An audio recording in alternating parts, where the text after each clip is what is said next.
In 2019, a washed-up duo of bench racers were sent to RC prison for the crime of on-track race incidents. These men fled Facebook to the platform of Podbean to safely spew their garbage without any listeners. Wanted by stock racers, they survive with weekly episodes. If you have a problem and don't want a solution and are okay with not using iTunes, then you can listen to the Track Walk RC Podcast.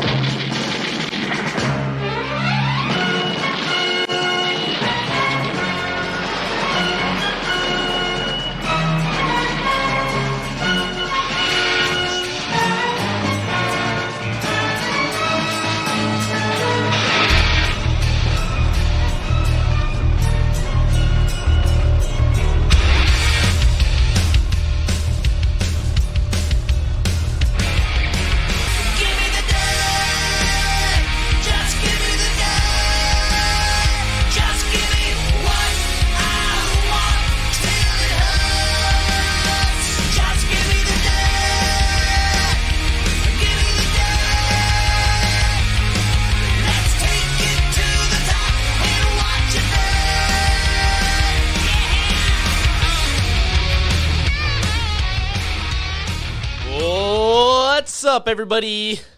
Welcome back to the Track Walk RC Podcast, episode number 37, happening right now for you. Thank you, everyone, for joining us this week.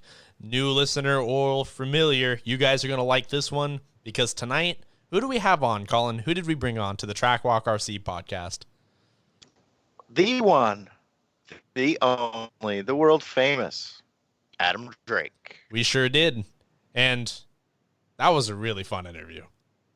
That was fun. That was, yeah we put what a cool dude. Oh, yeah, that was awesome. That interview with Adam, as you can tell by the timestamps, it went pretty long. It was about 2 hours, 15 minutes. And it was just an awesome chat. We got to talk to him about, just everything under the sun, pretty much. And as we do with our podcast being Northwest focused, we got to talk about some Northwest RC racing. So I'm really excited for you guys to be able to hear this one. Because it was, there's always, I think, some nerves. I mean, we're 37 episodes into this. Yeah, like we've been doing this for a minute. But I was thinking leading up to this episode, about a week ago when I was trying to put this all together, I was like, okay, well, that's awesome. Like, we're bringing Drake on the podcast. I can't wait. That's going to be pretty cool. And it hadn't really hit for me, like I've gotten to meet these guys before. You and I both have, and it's a really cool experience. It absolutely is. But now it's now I actually had to make it count. Right. So, it didn't really hit me until today where I was like, oh man, I felt super unprepared. And was somebody a little starstruck? Halfway, I wanted to put a good episode out because for me, this was, this is a milestone for us. And next week we have our year anniversary. And next week's the big milestone. Next week's the big milestone, but I wanted to preface that with something cool. Because, we've gotten to talk to a lot of people in the Northwest. There's a lot of people that we still need to talk to that we haven't had the opportunity to yet. So don't think that we're going to start straying away too much from the Northwest. But I felt that it was time that we take a step outside of our region a little bit. Let's look into the world of RC because I know a lot of you guys are newer enthusiasts in the hobby. Some of you guys haven't been around as long. But that being said, it's been long enough now where, you can recognize some of these names and you see things on Live RC and these other RC media things. And you've heard Colin and myself talk about these where now we're starting to wonder, okay, well, what is the rest of this world of RC like? So now we're here, right? Now this was a really good opportunity for us to sort of segue out of the Northwest a little bit. And Adam, being the candid speaker that he was and just the great ambassador for the hobby that he is, I think kind of took us all on that journey. So it was a lot of fun. I hope you guys enjoyed it as much as we did because it was a blast. And I hope to bring more of that to you guys in the future. But don't worry, we're staying Northwest. But I just want you guys to feel that, you know what, we have something pretty cool going on here. And I think that, and Adam points to it a lot in the interview, where it's important that we don't take what we have for granted. And I feel very fortunate that this is something that I get to do for you guys and that Colin gets to do for you guys. And it's, it's a little bit redeeming. So thank you guys for your support, and I appreciate that. Yeah, and Adam kind of confirmed what we all thought, that we have something special here in the Northwest. And it's good to see it recognized by somebody who's got all the experience and has been all over the world racing. So everybody should be proud. Yeah, absolutely. Each and every one of you part of this region, we all matter in our own ways, and no race is too big and or too small. I mean, it's just we have something special here, and we need to hold on to that because as we're all kind of experiencing right now, and I don't want to go into this too much because this has been the talk of everything, but, we don't really have an opportunity to do a lot of RC right now. So it's important for us to recognize what's important. So hopefully this episode in particular helps accomplish that. And we've kind of been on a streak with talking about a lot of things like that lately, where we've been getting into more values, which I think is a good thing, and that couldn't have come at a better time. And I see a lot of things on social media happening where RC enthusiasts from all sorts of disciplines, whether it be crawling, drag racing, or normal racing, offer normal racing to me, right? It's normal to me, but for someone else, it's completely foreign, right? We're all kind of coming together a little bit and just trying to keep our feeds positive and enjoy RC. And as promised, with all this going on, there's content to come. And that being said, we didn't want to just push out, a bunch of garbage just because we could, where it's like, oh, great, now we have captive audience. These guys have nothing to do. We just record all the podcasts we want. Well, not exactly. We wanted to bring you something that, that still mattered. Because not only is this you need something to do, but you need something that's good for you. And these podcasts have to be meaningful. So hopefully, I feel like I did, but I'm biased because I put this together and I'm really proud of it. But I hope that you guys feel the same way. Yeah, a lot of people must be on the internet right now for some reason that I can't put my finger on. But my connection through the episode tonight is a little sketchy, so I apologize for a little bit of sound quality problem here and there. But if y'all weren't on the internet tonight, then it would have been better. But yeah, I mean, even if Adam's interview was boring, Colin would have kept you on your toes just because you're trying to wonder what he's going to say next. What little bleep of audio is coming, right? So I blame it on the internet. What'd you say before we recorded this bit? The rain, the stormy outside right now. On the rain. Yep. So, no, we had fun though. Yeah. Before we move on to that, what else do we got here? Oh yeah. So we had our giveaway last week. I never made the post that I said I was going to make about that. No one messaged me asking, but I figured, if anyone was just too shy to ask or didn't want to be that guy, I'll just address it.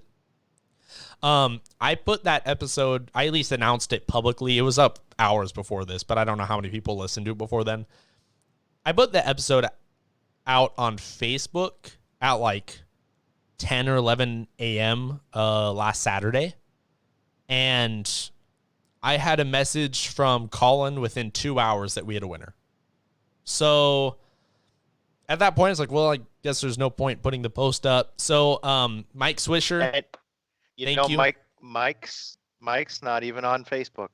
Yeah, Facebook. Yeah, he's not even on Facebook. So Mike Swisher, I know you're listening.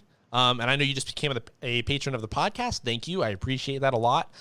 Message me when you get the chance so that way I can get this sorted out for you because you won our giveaway pack. So whenever you have an opportunity, just get a hold of me. I know your size large. I just have to work out some logistics things about getting your stuff here because of everything that's going on. So just get a hold of me when you get a chance and we can go over all that. So thank you. And thank you to everyone who did contact me, putting their answers in. Not everyone I've gotten back to just yet, but by the time the episode comes out, you'll have an answer back from me. But we did have someone win it almost instantly, which was crazy. So that's awesome though, that people pay attention to us that much. So thank you guys for the support. Some of you were really close too, and some of you were just too late is all. So we'll do more in the future. This was really successful. So we'll have more opportunities in the near future once just society in general gets back and going.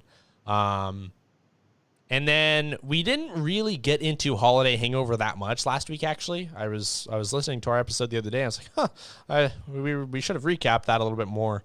I don't really have results up for it right now, just because the way that Live RC works, trying to track back to old races is kind of a pain. But I just did want to give a quick shout out to all the people that attended that race, given what's going on. Maybe not the safest option, but it was good to get out and support Wildy, and I hope that he doesn't feel like the weekend was lost or anything, because it still looked like an awesome event, and as we touched on in the interview with Adam, it seemed like it definitely was. It lived up to the quality standards that they're known for.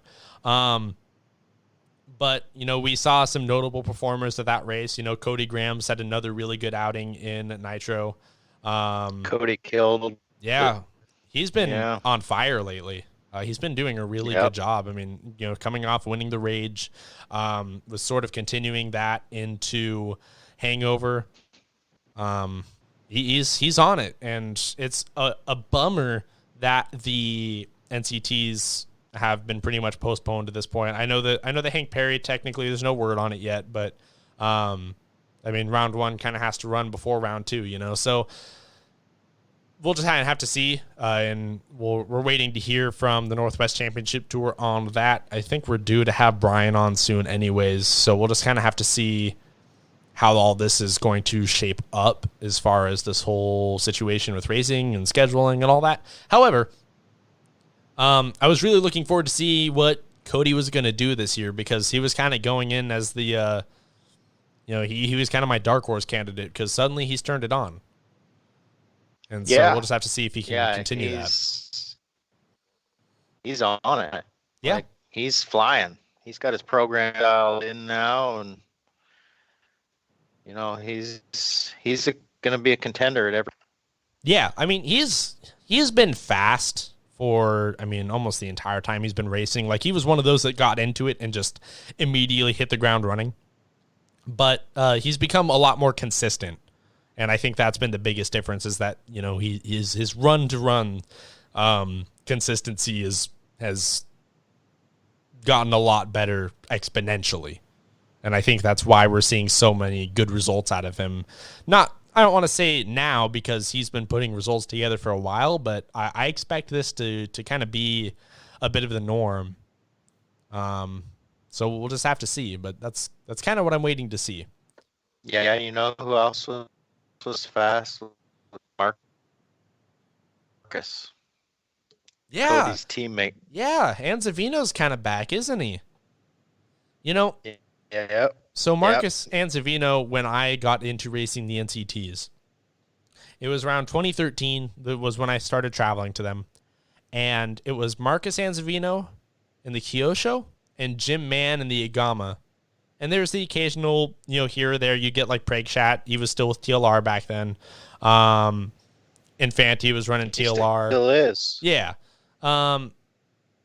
You had the occasional guys that would come in and race, but there was no one as consistently fast as those two. And I would see them just battle it out over and over and over at these NCTs. And Marcus kind of stopped for a little while, and it took him a little bit to get back in the swing of things once he started racing again. But the last 6 months or so of 8-scale racing, he's been no slouch. He's been on it. Oh yeah. Yeah, he's still got it. He's fast. Yeah. I still think he's one of the more naturally talented 8-scale drivers in the region for sure. I think that just for a while he just wasn't racing as much, and that's the only reason he wasn't maybe doing as well as he was. Right. Yeah, So. he had a break, and you never forget how you're not as sharp if you take a break. So Yeah, exactly. But Some it people seems like he's back. Some people can go 3-4 years without driving a car, come back and be instantly fast and nearly dominate. Taylor Peterson, case in point. Some people take a little bit longer to get up to speed, but eventually you get there. I don't know if you ever really lose it, So I'm curious to see how that develops. I really need all this to be over soon because I need some NCT racing going on, and I'm looking forward to some battles because not only was Kyle getting really motivated and wanted to continue dominating the NCTs, but I think that there were some people who, are kind of getting fed up with the constant winning. I think that some people really wanted to give him a run, and there were some times where, we had people like Jason Hunt get close. And I know that some people are hungry. I think Kyle's winning streak has motivated people. It's kind of upped people's games. It's it's a good thing that everybody's getting motivated by it. Yeah, exactly, because competition's going to get better. It always does. People are going to start closing that gap more and more. This is why we talked about in the past, like you can't be afraid of people coming in and mopping the floor with you, because eventually it's you start to learn and you start to close that gap. If you have someone to chase, you're going to improve so much better than if you're just top dog all the time. That's right. It's so much more work, I think, to stay at the top than it is to get there, I think. I think you're right. Yeah. I think you're right. Yep. So let's talk about next week. So yeah, next week. Next week is our 1 year anniversary of what podcast? What podcast? The Track Walk RC podcast. Yeah, the Track Walk RC podcast. So, that's going to be a special episode, and we are going to be doing call-ins for that episode. That'll probably be the most of, if not all, the show. So I would expect something a little bit different next week. No guest or anything like that. And that info will start coming out very soon as far as how that's going to work, the time frame, the number you guys are going to call. So just watch the Facebook page or the Instagram. And for those of you who don't have either of those, if you support us on Patreon, you can see it there too. So just watch out for that information, because it's just too early for people to remember to put and then two, it's the wrong format to put that information out there. So I don't think it would seed with everyone very well if I announced it on here. So I'll have it posted in writing, and I'll also I'll update the description of this episode. How about that? So when all of that is live, and all that information is available, I will update the description for this episode on Podbean, which is also viewable on Spotify, YouTube, Apple Podcasts, wherever it is that you listen to it. You will be able to view it there as well. So just watch that. Not on iTunes. Just not on iTunes. There is a difference between Apple Podcasts and iTunes, but both of them work almost identical ways. So if you are an iTunes listener most of the time, which I'm not, because the podcast app worked just as well. But you can find us on the podcast app. I will post again later this week the RSS feed for Apple Podcasts. All you do to add us to that, because we're not on iTunes, if we're on iTunes, it populates automatically. But because we're not on iTunes, you have to copy and paste our hosting link from Podbean into the app. So I will make a little tutorial and provide that link again, because that's how I listen to all of these podcasts, is through there, with the exception of Keenan's. So just a thought, and that makes life a lot easier for us Apple users. So anyhow, are we going to do next week's episode live? We could. The only reason I'm skeptical is just the delay. And it might not translate to the one thing that I didn't like about doing the live podcast that we did was just that if people weren't there to witness it live, they didn't quite get the same experience, and to them that might have been a less than stellar week. So I don't know. We'll just have to see. We could do that. I guess you and I just need to work that out. There's no reason why we couldn't. It's just more of a, is that what we want to do sort of thing. So you and I can talk about that, but that information for you guys, the listeners, will be available very soon. hopefully around the time this podcast is released towards the end of the week. But yeah. Cool. Is there anything that I'm excited? Yeah, I am too. I'm excited. The reason being is because it's kind of a weird, hard to put this in a way that isn't like offensive, but there's a lot of people that I go to talk to at any given race, right? Or anywhere we go where like we have these conversations with people, and, you know, while we have great conversations, you know, I'm not always, you know, just because of that, I'm not always apt to like bring them on the podcast because it doesn't always translate to podcast content, right? Like that's why, like, some of you guys, for example, will ask us to like call you, or, you know, waiting for a guest spot on the show and stuff like that. And it's like, well, if it doesn't happen, like, it's not because we don't like you. It's like, it's just, we have different priorities, and I kind of have an agenda I'm working with all the time. So because of that, this is going to be a cool opportunity for those people who, you know, would be really good conversations to come on, and we get to converse with them. Other people get to converse, you're kind of here or listen to that conversation as well. You know, that doesn't have to be like a whole podcast spot where, you know, I don't really have anything to talk to them about subject worthy. So in other words, be exciting, bring some energy. Maybe you'll get a full spot on the show. Yeah. I mean, that's, you know, this is an opportunity. We're unique, right? Because almost all of our listeners, I'm starting to find there's actually a lot that don't, but almost all of our listeners to this point, as far as I can tell, know us in person one way or another, right? Or at least know us enough on social media that they know us, right?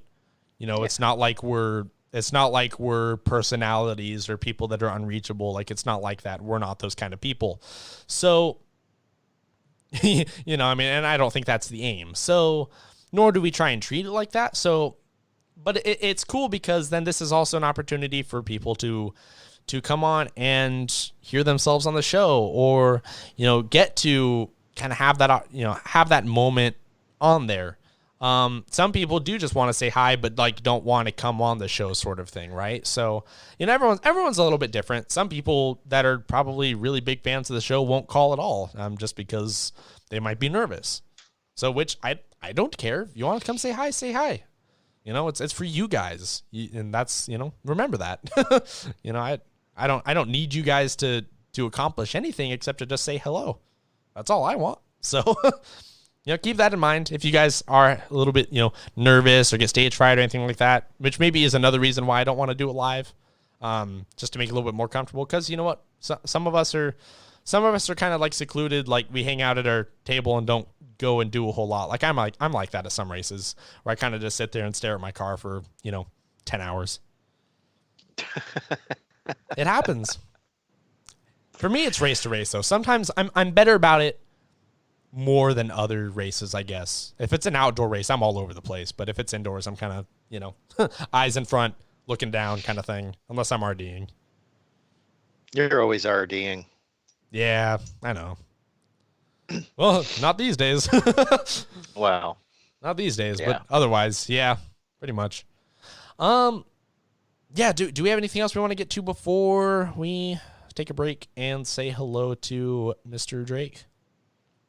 No, I'm pretty good. Yeah, I think I'm in the same boat. Cool. This episode is going to be pretty long as it is. Yeah, this is going to be a long one.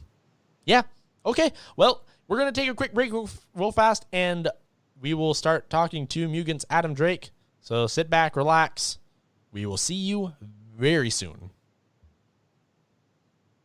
Give me fuel, give me fire, give me that which I desire. Ooh.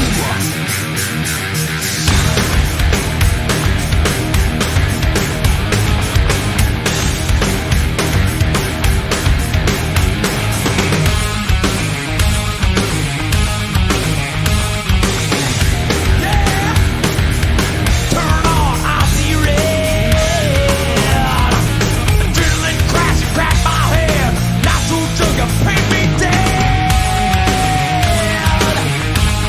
and I see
All right.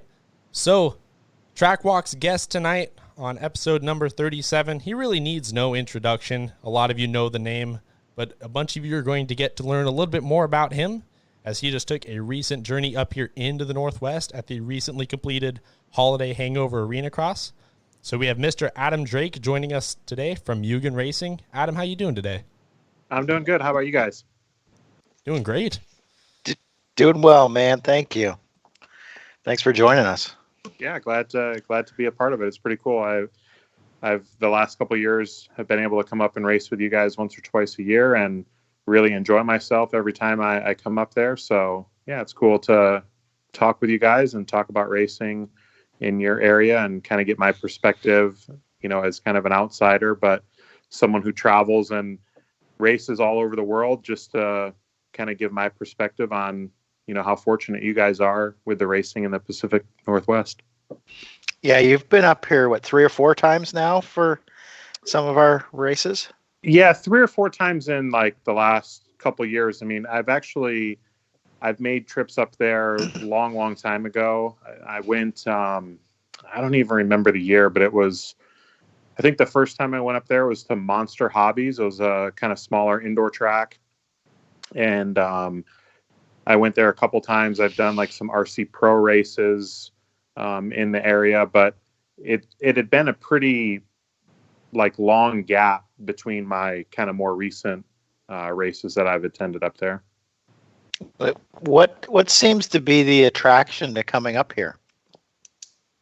I mean, I think initially the attraction is when you look at like all the NCT races, and kind of the first thing that catches your eyes is just turnout. You guys have a really strong turnout. So that's kind of the initial thing that kind of gets the interest of like, hey, we should go up there and kind of see how racing is. But once you then attend the races, and for me, the atmosphere is just a lot different from most races. It's a bit more laid back, a lot more guys just kind of camping and hanging out and making it more of like a social event than just I mean, don't get me wrong, it's still a serious race. You're still there trying to do the best that you can, but it's more of a just guys getting away, hanging out for the weekend, and then racing is also, a part of that. So it's kind of funny because other people have described it as camping with racing. Yeah, they've kind of said the same thing. Yeah. I'm hoping to be able to make it up to a NCT round maybe later this year, because I think that'll actually even give me more of like kind of the full experience, because going to like the Fallout or Holiday Hangover, it's the same group of guys, but they're not at permanent tracks, and there are still a lot of guys that camp out and kind of do the same thing. But I would really like to do an NCT round just where, you kind of get the full experience of the Pacific Northwest. Oh, totally. I mean, you get Justin Wildy puts on awesome events. I mean, we've talked about it so many times, and it's nice when he can get guys like you up here to not only give us locals, because we're tucked away kind of in a corner of the country where not a lot of people see us, right? And so it's cool for our locals to be able to come out, see you guys, see what you guys can do firsthand, but also it adds some legitimacy to the races. But it really is like the holy trinity when you can make it out to like one of these summer races, and that's when it hits home like, wow, this is what it's about. And these indoor races really only started a couple years ago. So the second that we can get you guys to some NCTs, I mean, then you're going to really see what racing up here is about. And I can't wait for that if you can make that happen. Yeah. And what's crazy is, like for you guys, like you just kind of mentioned, like it's exciting or cool to have guys like Joe or myself who just came up there, come out to the races. But I think it's far more exciting for us than it probably is for you guys. Like, it may not seem that way, but like for us, it seems like racing nowadays, so many of the events, the organizers and promoters, they make their money based off entries. So the more entries, the more money.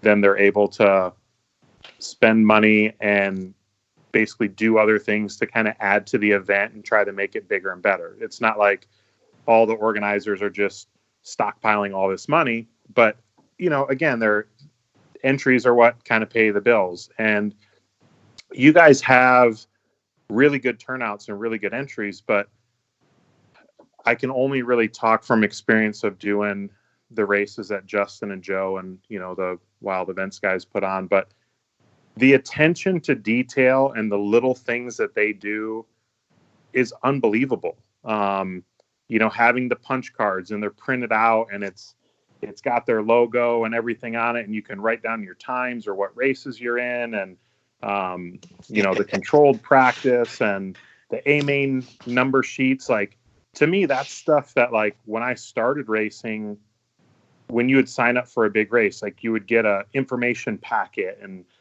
there would be little kind of cool things that go along with it. And nowadays, yes, there are some races that still do some of those things, but to me, Justin and his crew, like, they really pay close attention to detail, and they do a lot of these little things that for you guys, I don't want to say you take for granted, but to you guys, it's the normal. So it's just, you think like, oh, every race probably does this. And for me, traveling all around, it's like not all the races do those little things. And to me, it's really cool. It's like when I come back from those races and I have, my A-main sticker sheet or TQ sheet, and it's like I save stuff like that because it's cool. It's not something you get at every event.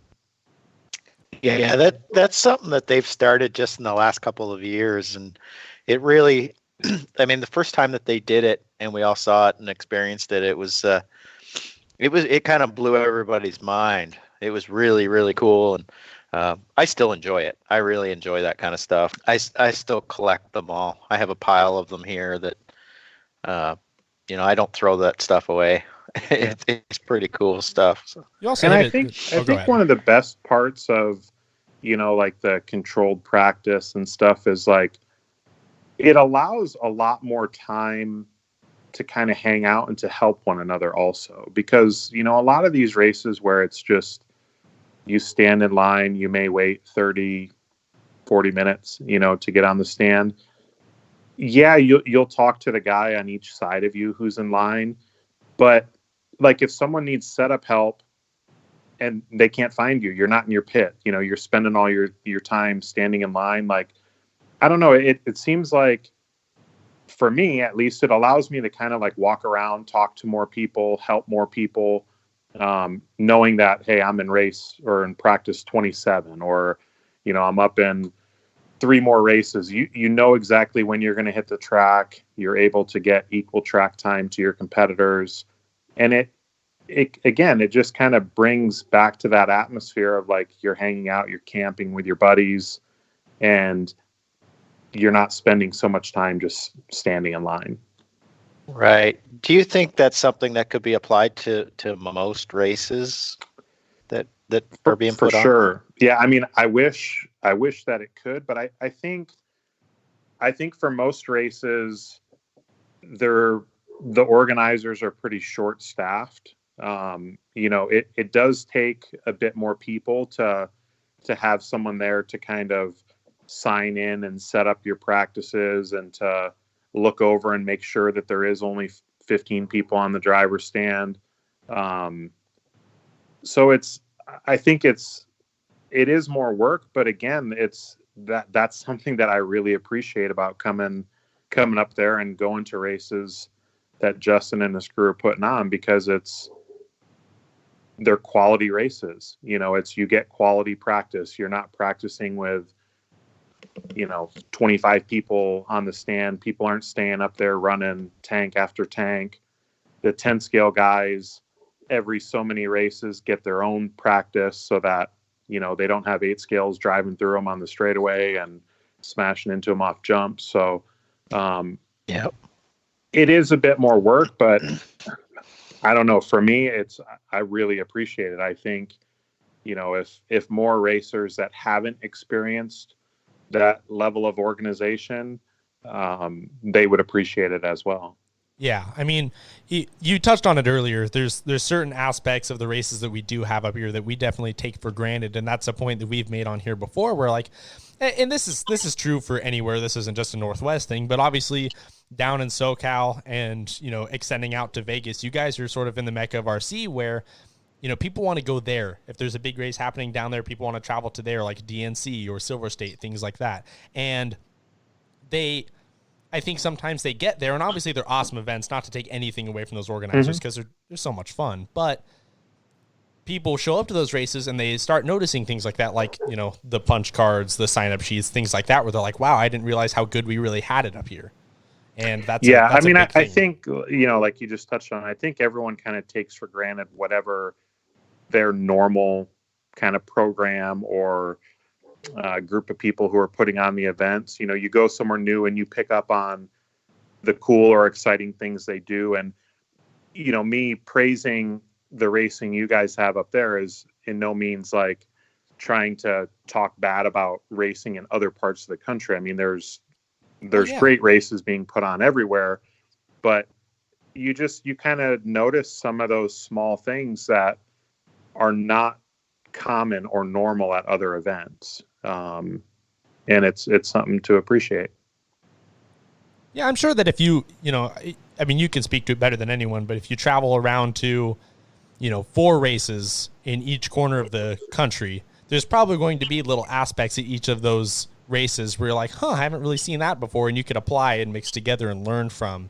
I think everyone kind of has their details set, and it's important to realize that what I have in front of me, as a local racer, is really important, and it's good to focus on those things and not look beyond all of the time. Yeah, exactly. I mean, I think that goes for everywhere. I mean, it's regardless of where you're racing, it's like, most people aren't able to travel super far distances, at least not on a regular basis. Maybe they'll do it once a year, every other year, or something like that. So you got to just appreciate and make the best of what you've got in your area. But, being that you guys are kind of more focused on your own area, I just kind of want to give, I guess, my perspective of, someone who has traveled, who has raced a lot of different places, and letting you know that, man, I really appreciate what you guys have going on. And again, I think to get the full experience, and NCT will kind of give that to me. But, Justin's races have been awesome, and I look forward to doing more of them in the future. Yeah, I mean, you've gotten quite the previews so far. So, I mean, I think that you've seen that, and it's been really telling for sure that this is definitely a trend up here. And like I said, like Justin has done a really good job of this events. He used to run the NCTs, and it's been handed off to Brian Phillips, who used to do a lot of events like years and years ago, and he does an awesome job and has been taking that a lot of great directions as well. So that'll be nice too, because then you can get and he does multiple the rage perspectives now too, right? He does do the rage, correct? Yeah. So that was a good. That was really good race this year too. Yeah, I heard a lot of good things about that. So coming up to these races that aren't like nationally known races, right? I believe it was Gord Tessman who touched on it like a couple years ago in a Come Drive With Us video. I think it was Southern Nationals, where it was that obviously it's a lot of fun for you guys to come up to races like this, and it's exciting for the people here. But he mentioned something in relation to that there's almost more pressure at these races than some of the larger ones because people expect you to win. Do you feel like that's true, or what is your kind of take on that? It's funny because Gord and I have had that discussion a number of times. Like Gord has told me, like, man, I can't believe you go to so many of these like large regional level races or not national level races. And I was like, I'm scratching my head going, what are you talking about? Like those are the races where you kind of build the friendships and relationships and kind of expand your customer base. And he's like, yeah, but there's so much pressure. You go to those races and it's like, if you win, everyone goes, well, you should win. You're a professional. If you win and it's a close race, it's like, oh man, he's not as good as you know, I thought he was. And if you have a problem, it's like, you know, oh my gosh, you know, like the locals put it to this professional. Right. And I mean, what I've like told Gord is like, I mean, don't get me wrong, you go to those races and, you know, whoever the pro is, if there's only one or if there's a couple, it's like you're expected to win, or if there's two pros, you better be first or second type of deal. So, but I look at it a bit different. Like, yes, you know, you should do well at those races. You should beat the locals, but there's so much more to those races than winning or losing. Like, I mean, if you were to ask someone, you know, like I mentioned, I've been up in that area to some of the RC Pro races and stuff like that. Like,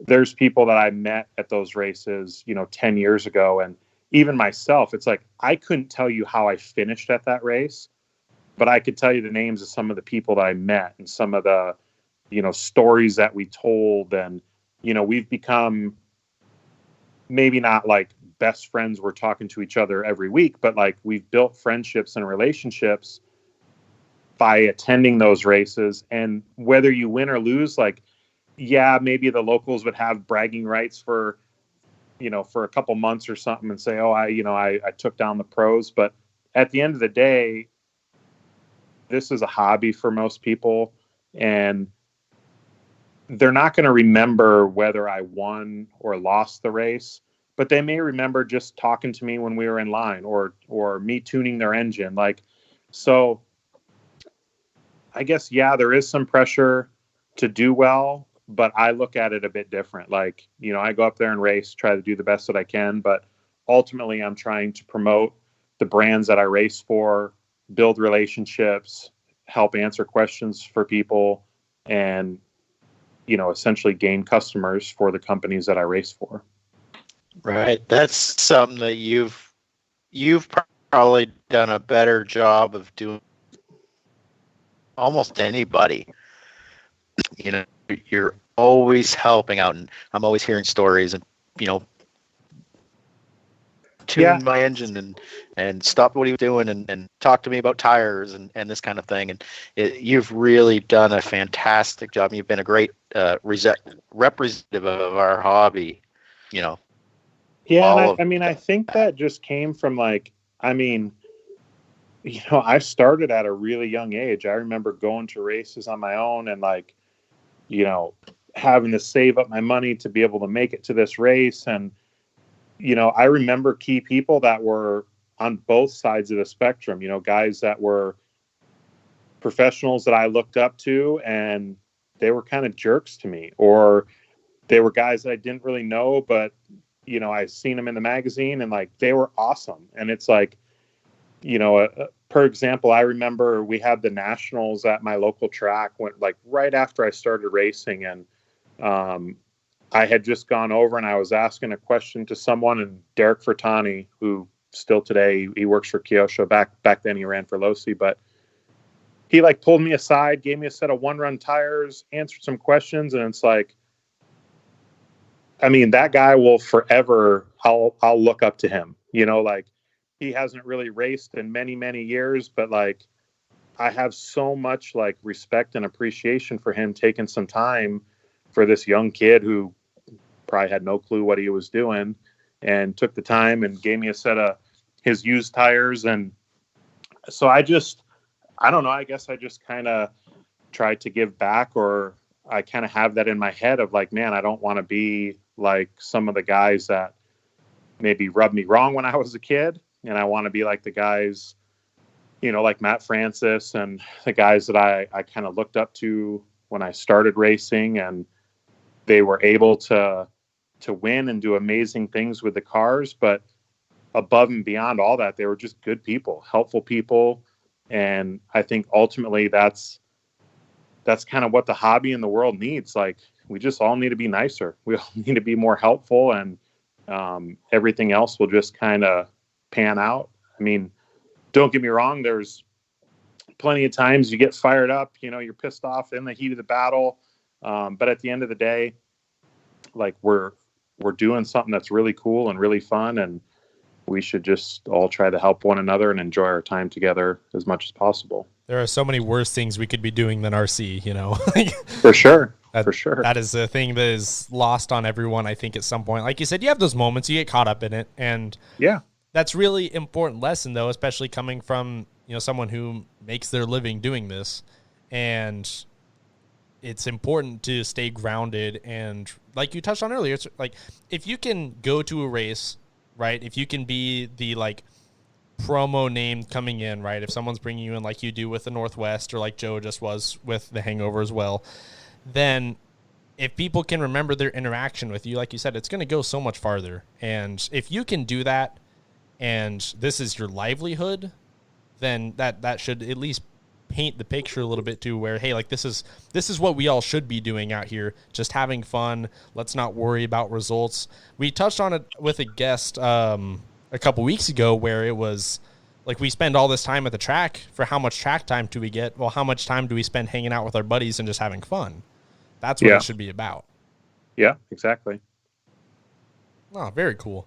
So for anybody who might not know as much about you and your history, and I want to get into, you know, who are you for a moment. So, because we have a really new racer base up here.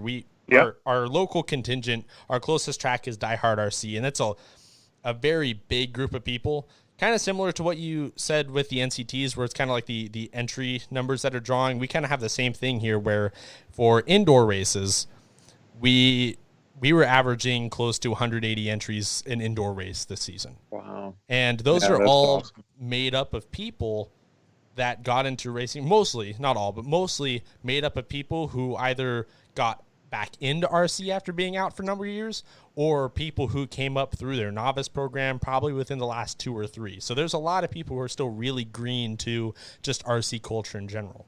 Yeah. So they know your name, but those were all like one day club race events, and we were over 200 a couple of times. That's awesome. And like 30 or 40 novice. 30, 40, yeah. Really, really cool. It's been stuff insane. that they're doing. Yeah, it's been absolutely insane. And so, you know, a lot of people know your name from our local area, but you know, take us back into, you know, let's say how long you've been doing this, when you got started, and how old you were too. You know, let's learn a little bit about who Adam Drake is. Yeah, so I had RC cars just, you know, as a little kid, just more like kind of the cheap kind of play RC cars. You know, it breaks and there's no fixing it. You got to go get another one. And I grew up racing motocross. My brother and I raced motocross. My dad rode dirt bikes and raced when he was younger. So we kind of naturally, you know, took after him and started doing it. And in 91, I was living in South Carolina. Well, let me back up. So I was born and raised in Michigan. I moved to South Carolina when I was, let me think. I think I was like maybe 9 when I moved to South Carolina. And then I got, I guess my first kind of real race car, I got an RC10. No plans of racing it. It was just, I got it from a friend of a friend who was also into motocross.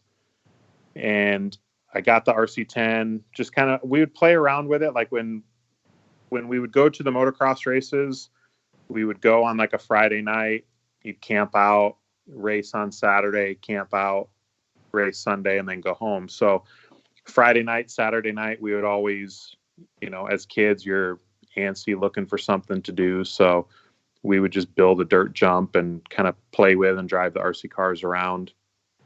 And then I got like, I think it was a Kyosho Raider. Actually, maybe my first real RC car was like a Hot Shot 2, which again, this was no plans of racing, just kind of playing around at the motocross track.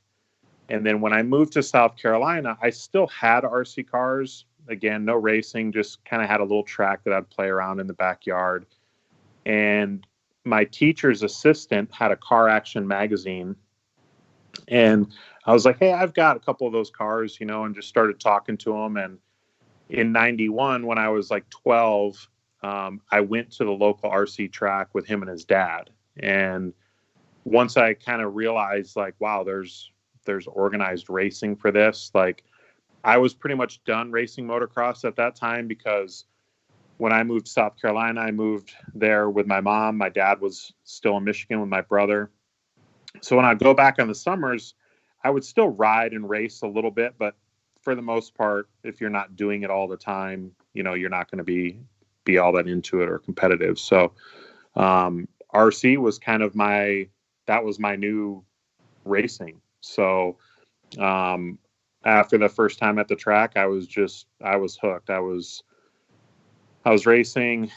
Our local club, like, they would do basically 2 weeks of off-road, a week off, 2 weeks of oval, a week off, so on and so forth. So I couldn't afford to have like specialized, or separate like dirt oval cars. So I would just run my off-road cars, put a dirt oval body on it, put body posts and body mounts. And, that's kind of where it all began. I was really fortunate because we had quite a bit of racing in like South Carolina and Florida, because the weather was pretty good year round other than the rain. And there was big races like the Winter Champs. My local track in Savannah, Georgia had a couple Roar Nationals there. So I was kind of exposed to some of the bigger or biggest 10 scale races pretty early on.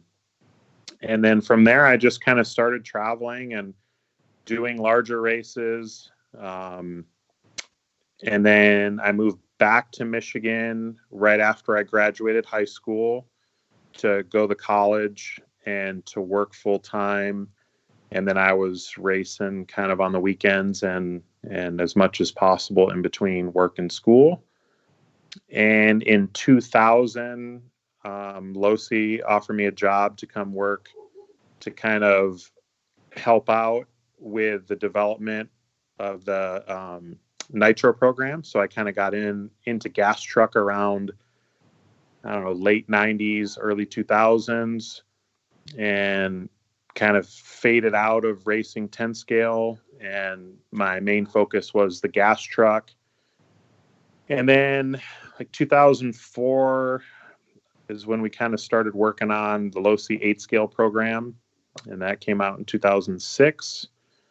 And then I continued to work for Losi/Horizon up until about 5 years ago. So January of 2015, I left Horizon, went to work for Mugen, and that's where I currently work today. And any of your newer guys, they probably would just know or remember me from my time at Mugen, but I've been doing it almost 30 years now.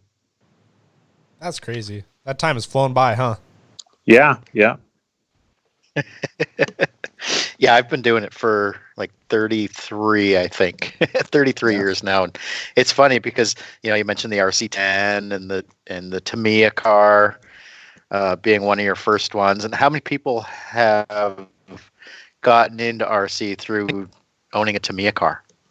Yeah. Yep. I mean, mechanical speed controller, taking your pencil eraser to clean it off so you could get a good contact. Like, I mean, it's crazy because like nowadays, especially on the electric side of things, like with brushless motors, LiPo batteries, like you never have to take the battery out of your car. You never take the motor out of your car. Like, unless something catastrophic happens, you don't do any of that. Like, in the early days, it was like you soldered your battery in and out of your car every single run. You didn't even use connections because just trying to make runtime was so difficult. Anything you could do to have a little less resistance. And, now the stock cars of today are probably considerably faster than the modified cars when I started racing. Yeah, we're not going to get into the stock conversation. I mean, I'm not involved in the electric scene a whole lot. Obviously I run e-buggy and I do run a little bit of 10 scale here and there, but Yeah, I mean, it's crazy for me to think because, like, you know, when I started racing, like, we didn't have sportsman, intermediate, expert. You know, it was like you ran stock until you were good enough, and then you ran modified. Yeah. But back then, stock was stock. You know, It like, was don't get me pretty wrong. slow. Yeah, it was super slow. It was really inexpensive. But it was a stepping stone class where now, I mean, racing stock, it's probably more competitive and more expensive than racing modified. Yeah, you've got Yeah. pros and everything running stock now. Yeah. Yeah. So you mentioned gas truck. You've got a gas truck with your name on it back in the low C days. Yeah, there's actually two of them. Uh, So the Triple XNT Yeah. was kind of the original like full race kit from Low C. Like, they had a GTX and an NXT before that, but those were vehicles that they kind of just produced for Horizon. The Triple XNT was kind of their first full-fledged race truck, and then when they came out with more like their team version or with more of the hop ups and stuff like that, it was kind of a Adam Drake signature truck, and then later they did a second edition of that. Oh, How that's pretty cool was that to have, the first time you saw it with your name on it? Yeah, it was pretty awesome. It was pretty, you know, I had worked for Losi. I had ran for Losi for a long time, and you know, they had a Brian Kinwald edition buggy and a Matt Francis truck, but I just never thought of myself kind of in the same, you know, category as those guys. You know, it's like I did a lot of the testing, the development, you know, I raced a lot. But I don't know. I never really kind of put myself in that same category, I guess, as those guys. And when they had told me, you know, like, hey, I was assuming that it would just be the Triple XNT, like Graphite Plus or whatever. I think that's what they used to call them before Matt and Brian had their edition. And when they told me that it was going to be, you know, an Adam Drake edition Triple XNT, I was like blown away, you know, like never would have expected that. So cool. That's so sweet. cool. That you know, gas truck. I miss gas truck. I think gas truck needs to come back. The skills that gas truck developed, what it took to drive one of those things driver quickly. etiquette. Yeah, gas truck it can teach you so many things. Like, it's the etiquette of driving and racing with other drivers, you know, not just going full punch and banging doors with them. It was difficult to drive. They had no traction, you know, Right. like for the amount of power and stuff like that. It still taught you kind of a maintenance program. It taught you, you know, engine tuning and clutch and things like that. And it was fairly inexpensive. Like, I've actually had this conversation even back when I was still at Horizon, and I had brought up, like, hey, we need to come out with another gas truck. And everyone basically looked at me like I was crazy. And I said, look, nowadays we could make one where it's durable. It still would be inexpensive. And I think the best part of it is it would be a gateway class or an entry into nitro that would be fairly inexpensive. Right. Because right now people see 8-scale nitro cars and they're like, that's awesome, I want one, until they see what it costs to get into it. The initial shock of it scares people off. Right. Yeah. And there was even the question that I saw on Facebook today about that too, where it was like, you can even make that investment, and then it's okay, now I have to learn all these things about it. Now I have to find someone else that can help me pit it and everything. And yeah, it almost seems, you know, gas truck was before my time, but how people say now that, like, if you can drive a dual drive buggy well, you can drive anything well. It seems 20 years ago, like, gas truck held that place where, like, if you were good in gas truck, you were good in anything. You know, like we saw that with, case in point, kind of Greg Degani is a good example of that, right? Yep. Where fast and gas truck and all of a sudden just translated super quick to 8-scale nitro. It makes Yep. it, maybe we do need to bring that back. Yeah, I think the difficult thing would be for the manufacturers to just bite the bullet to invest the money, because Yeah. I mean, you could use a lot of existing parts, but realistically, to do it right, to beef things up and make it to where it's durable, you would probably want or need to actually tool up new molds instead of just taking an existing platform and then making a few new parts for it. Because let's face it, the majority of the tracks we run on, they're now built for 8-scale. So the jumps are bigger, the tracks are higher speed. But I don't really think that, like, okay, if you came out with a gas truck, it's not going to be like the hottest selling item that you've ever had. But I think long term, it would help generate sales for any company or every company that's involved in 8-scale, because again, it's an inexpensive way to kind of teach you the growing pains of running nitro. If with a gas truck, if your air filter falls off or a servo fails and you have a runaway, it's a lot easier on the pocketbook than if you have that same exact problem with an 8-scale with a 0.21 engine versus a 0.12. Right. That's a good point. Yeah. Everything's just that much more accessible to more people. Really. Yeah. And it would be, I think, like, you don't really see tons of kids racing 8-scale nitro because it's expensive. It's a lot of work. Where like with gas truck, like, I think it would be more of like the younger generation class, and then the kids could be helping the dads pit in 8-scale. Eventually the dads get to where they're old, can't see anymore, and then they're helping the kids once they move up or progress to 8-scale. I think it would be a good way to get a younger group of people and also new people into 8-scale for the, kind of long-term future. Yeah, it's Right. it's a telling thing, I guess, across all of RC, where it's like it looks awesome, but then it's the ease of access. I mean, 5 years ago, before I became almost nitro only, I was like swearing off nitro just because I was like, how would I ever learn how to do all of it? Yeah. How would I even learn? How am I going to be able to afford it? There was a very brief period of time where like my father and I, we're a father-son duo. So he got into nitro very briefly before me, and it was just an absolute nightmare for us both. And we're like, how do people do this? What do we do? Yeah.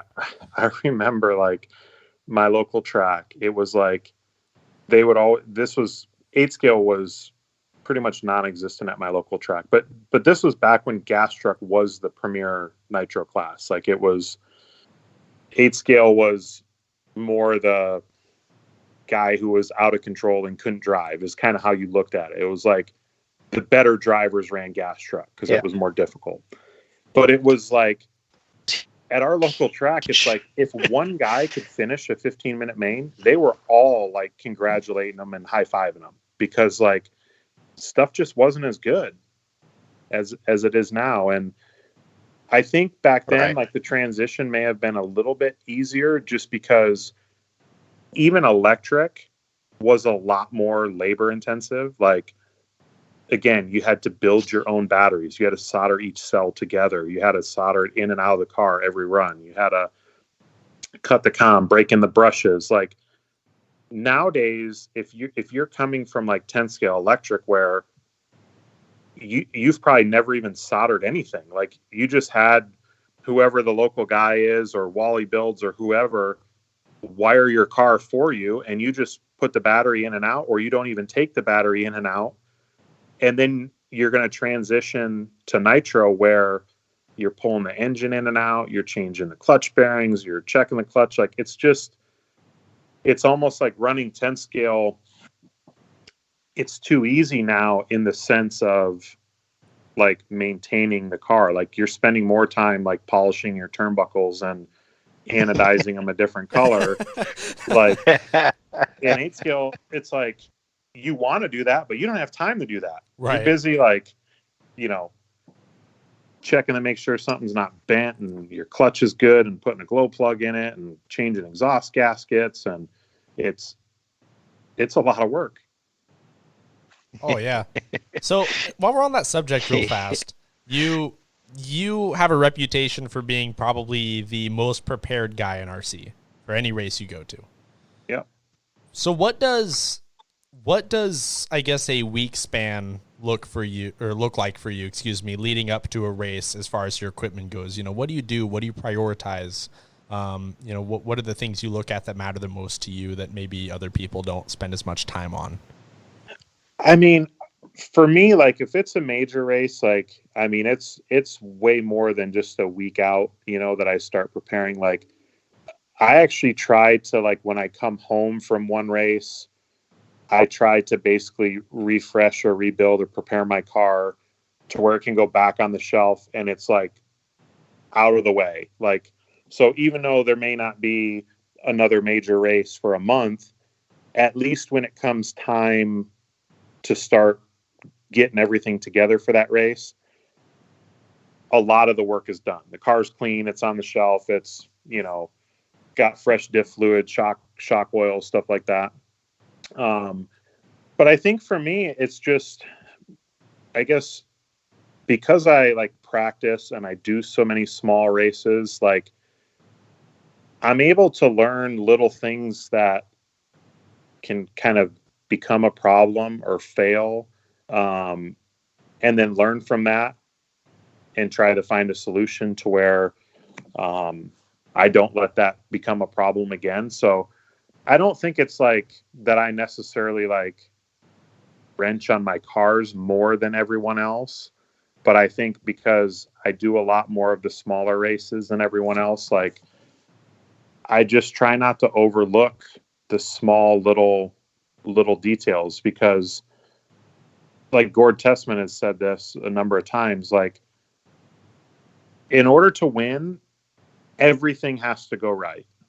In order to not win, only one thing has to go wrong, like a bearing failure, a screw falling out, a nut falling off. It's like when you look at the overall picture of like your car and all the moving parts and all the screws and everything, it's like there's thousands of little things that are holding this car together and that are a part of your race program. And if one of those things is a problem, you're not finishing the race. So I think for me, it's just kind of the attention to detail and learning from mistakes that I've I guess made over the years, and trying to eliminate those to where they don't they don't happen again is kind of been my strong suit over the years. I guess that's probably the best way to learn, is if it just happens, more than trying to just account for every possibility all the time. Yeah, it is, as long as you're willing to go, okay, man, like I screwed up. I should have used a different thread lock, or I should have used a longer screw. If you just go, oh shit, man, I had bad luck again. Right. Then, and a lot of people I think do that. I think a lot of people, they don't want to accept the responsibility, as like, man, I can improve all the time. It's like even races where things go well, there may be little things that you see or find and you're like, oh, wow, that was kind of a close call. Like I need to take some precautions to where that doesn't happen again. Right. And owning it if there is a problem, and looking at it as a learning experience instead of just I had bad luck. Right. It can get frustrating if it's one thing after another constantly. Yeah. People will quit. Yeah. But it does get better. It does. And man, it'll get better as you learn. It's so rewarding when it does. Like that's, yeah. I think to me, that's like the biggest thing with nitro. It's like, as long as, you get knocked down and you get back up and you like try harder, it's like, it sucks. It gets it becomes difficult to keep getting back up and going like, man, I'm going to figure this out. But when it does, even if you don't maybe win, like maybe your goal is I want to finish a 30-minute main, Right. like Right.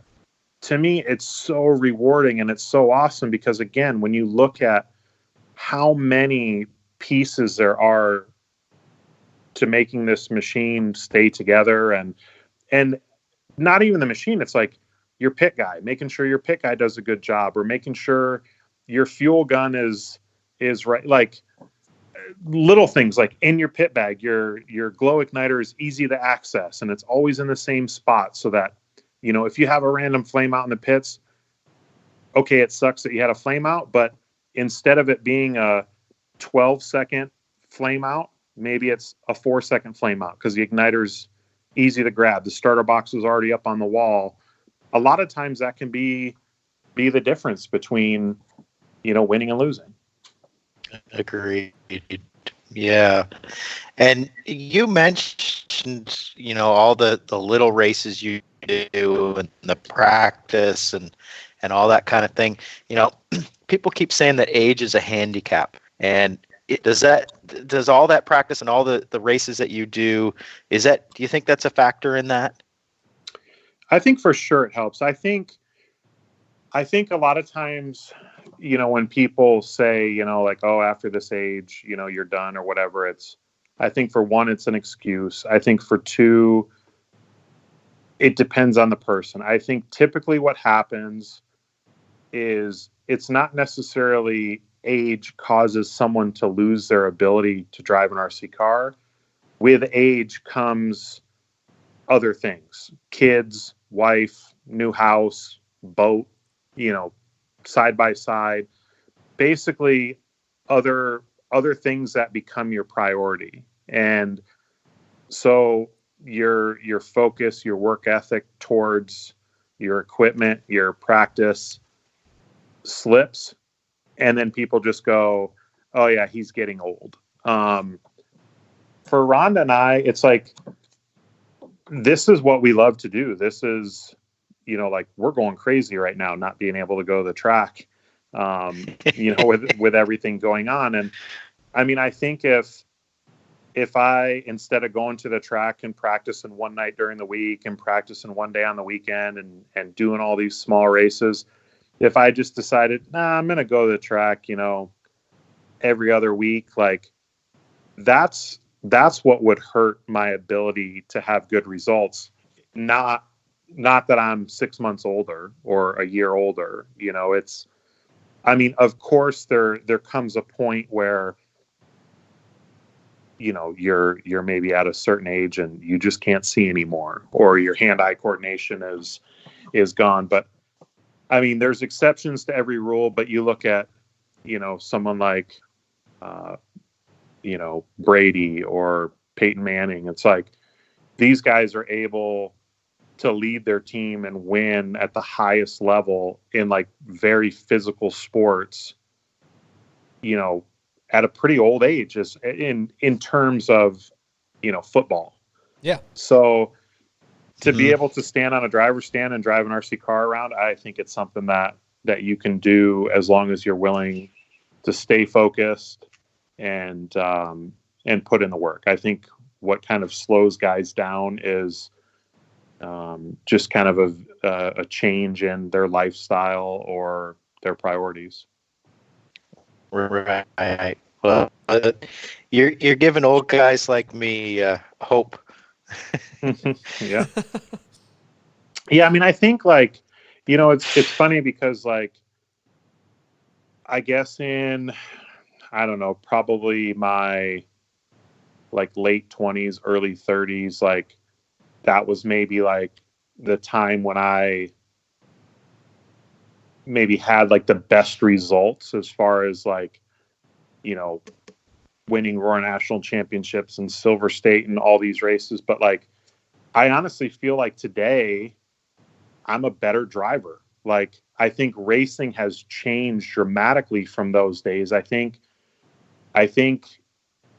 when I was winning like 2007, 9, 13 nationals, like my preparation, my program, choosing the products that I use, like I think those were the big things that kind of like separated me from a lot of my competitors, because like Mayfield's a perfect example. Like, there was many years where he ran like the Reedy engine, and the Reedy engine just wasn't reliable, and it cost him a number of races, and that maybe helped me at a number of races. Or Tebow and Cavalieri ran Orion engines at the time, and again, they were capable of winning with those engines, but they weren't as good as the engines that I was using. So nowadays, I think everyone's program is better. I think everyone's equipment is better.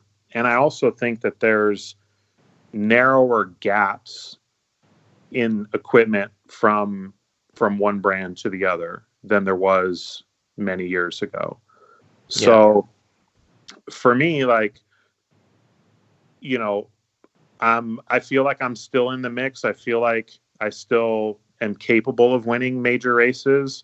But I think it's much harder to do it now than it was before. Not because of my age, but because, I mean, I've said it all throughout my career. Like, I've never felt like I'm the most talented guy out there. Like, I for sure have to work at this. I have to put in a bit more practice time and kind of learn and make sure that my cars are maybe a little bit better.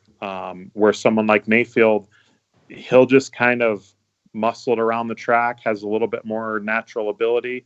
But nowadays, because again, the equipment, almost everyone runs OS engines. All the vehicles are a little bit more built a little bit better and more reliable. It's the racing is more competitive now than it's ever been. Right now we have the influx of the European drivers coming over a lot more. Yeah. I mean, they've really stepped up their game. Like, I mean, don't get me wrong. Like, they've always been very good in 8 scale, but I think, like, especially, man, the little pockets like Italy, like the talent that comes out of there's like such a big group of these kind of younger kids that they've all kind of pushed one another and elevated their game. In Spain, Robert's always kind of been the guy to beat, but then here comes Juan Carlos, and that's kind of pushed and made Robert better. But like, Robert's a perfect example. Like, he's won world championship. I think he's made more finals at the Worlds than anyone in 8 scale. And you don't see him winning like as much as you did, 5, 6, 8 years ago. But I think the same thing about Robert. I think Robert's as good or better now than he's ever been. Yeah. It's just he's racing better people, and he's racing people with equipment that is more equal than what it maybe was, back in the day. Right. So when you started all of this throughout your career for yourself, have you met all your goals as far as racing is concerned? And if there is, a goal that you haven't achieved, is that something you're still chasing? For sure. I mean, I think every top level racer, their kind of ultimate goal is to win an FMAR World Championship, and it's no different for me. That's the ultimate goal. That would kind of be the icing on the cake, or the feather in my cap, that I still strive for. It's kind of a bummer because it's like the race is every other year, so it's like you don't have as many chances at it as you would like a normal annual race. But for sure, that's one goal that I still have for myself and work hard for. But ultimately, like, I think if you asked me 10 years ago, I would say, like, I've got to win an IFMAR World Championship to kind of cement my position in RC or whatever. But now I kind of have a bit of a different look at it. Like, yes, that's still the ultimate goal, but that's not going to like define my career either way. You know, like it would be amazing for it to happen, but I mean, I'm so thankful and grateful for the races that I've won. But like I kind of touched on earlier, like seeing all the places that RC has taken me, all the people that I've met, that's like better than any goal that I've ever kind of dreamed of or set for myself. That I have more kind of appreciation for that than I think any of the race wins that I've kind of, you know, acquired over the years. Yeah, you know, it kind of goes back to what we talked about with work ethic and your helpfulness for anybody that asks, or even people that you just walk up to and you see them struggling, then you're always there to help. Your name is probably one of the most recognized in the hobby anywhere, even without that IFMAR world's win. Yeah. I think part of it too that I guess kind of plays into that is like, of the current racers still doing it today, I've been doing it longer than pretty much everyone. So it's like I've kind of had, I guess, more people or more races to attend than any of the current guys running. It's, you know, it's kind of like Chad Reed. Like he probably has one of the biggest, if not the biggest, fan base in Supercross, even though he's had his health problems and injury problems, and you know, this is being his final year. It's like people are still cheering and rooting for him just as much, if not more, than pretty much any of the other guys. But he's been able to kind of touch so many people because he's been doing it for so long. Right. And for me, it's like I still enjoy and love racing, and it's something that's super cool that, you know, I was able to meet Rhonda through racing, and it's something that we share together, and we're still able to travel and even the local racing and practicing and stuff like that we're able to do together. That, you know, the race wins are cool, but man, there's a lot more to it. And, you know, just like that, with the time that we're able to spend together and enjoy together is more valuable than any trophy. That's awesome. Yeah, your whole life of your has come from this hobby that we all love. Yeah. That's a great lesson. And I want to ask real fast, because, you know, we've touched on the longevity bunch, and we touched earlier on, you know, trying to make the most of like equipment failures and stuff like that. Like, what can we learn from this, right? Yeah. So Colin and I have a really big fan of the show and close friend of ours. His name is Elliot. He's like 14, 15 years old. And I'm sorry, Elliot, that I can't remember exactly. I always forget. And at the last Die Hard race that we had, he TQ'd the 21.5 buggy class for the first time ever. And he was super stoked, and we were all super happy for him. And it was like a big achievement for him, because he works super hard, and he's a very smart kid. And then in the main, he struggled a little bit, and he finished second. He fell all the way back to sixth after being on pole, drove his way back up to second, and he came off the stand, and he was absolutely devastated. He was super bummed, because he put himself on pole, and from that point he expected himself to win. And anything short of that win was a complete disaster and failure. And it would probably took me an hour and a half before I could talk to him, you know, before he was cheered up. You know, I mean, like I say, he's young and he's really smart, but that pressure is not just unique to him. A lot of people do that, and especially, you know, the youngins do that constantly, where it's like we almost see it as like there's a window we have to meet. Like, if we're not as fast by a certain age, then we have no chance. And one thing I want to ask you that maybe you can, you know, tell to someone like Elliot, what is the most important lesson you can take from having like a bad run or where you fall short of expectations? How do you turn that into something constructive if like you have a run or a race that wasn't what you wanted? I mean, for like the instance you're talking about, like he has the high of TQing and, you know, up until that point, any of the races, if he would have gotten second after falling back to 6th, he probably would have been super happy for it. But, after TQing, it's like you have the expectation of like, I'm going to seal the deal and, I'm going to win this. And anything short of that is a disappointment. And at that time it is, because you're still kind of like going off the high of TQing. But I think, once he gets that win, it's like that will kind of wash out or forget about the disappointment of finishing second.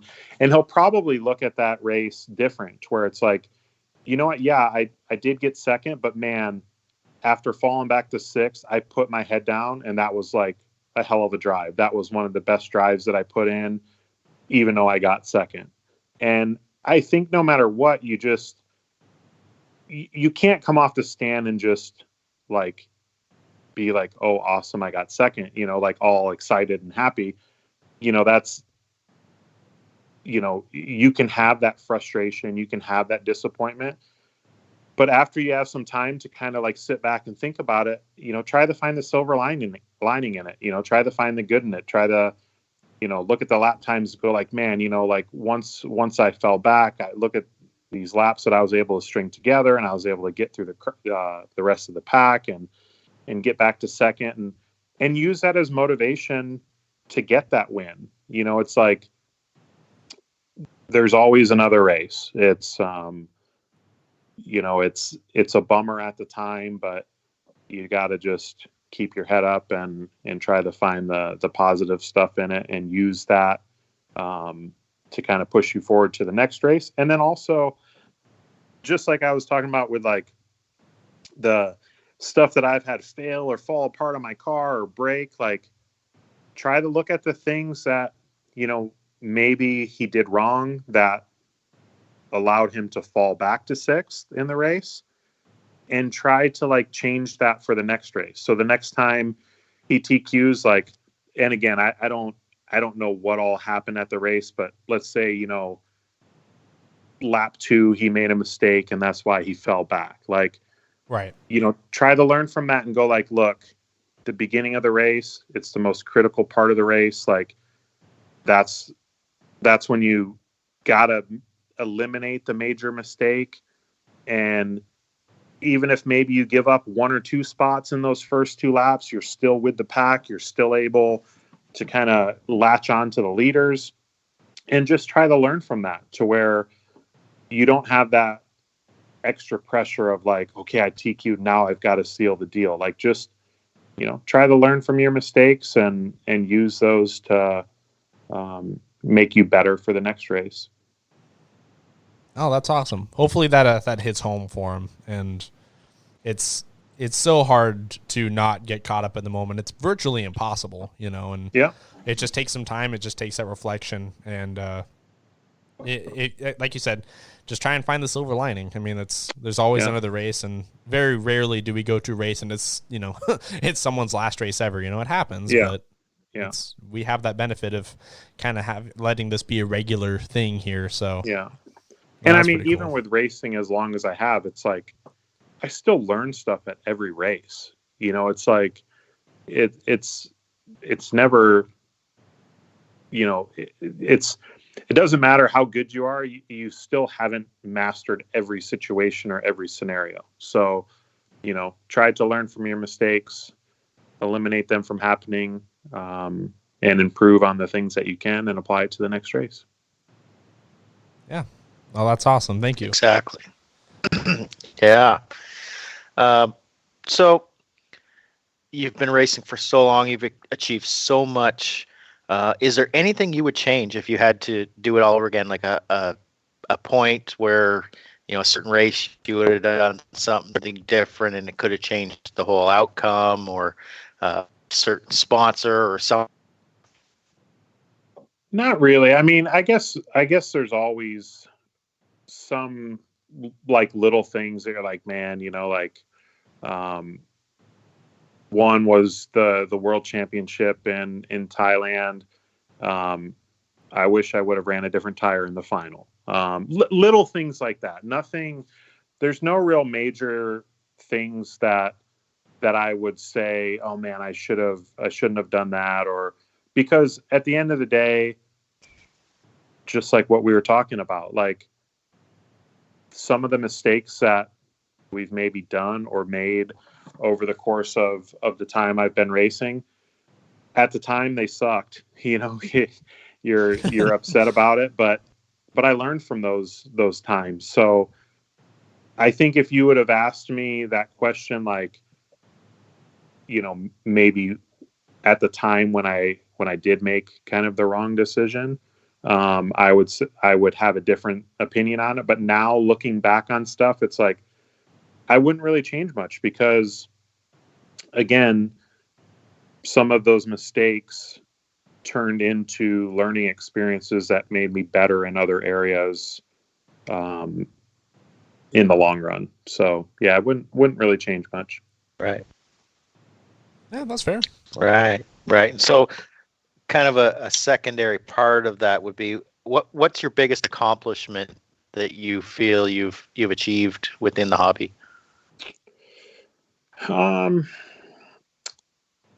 As far as like racing accomplishment or just general, Either or, some people have a certain race that's the kind of their biggest thing, or it's kind of led them to being in a position in the hobby, or what's the most memorable or the biggest race you've won, or the biggest something that's really the most important thing to you.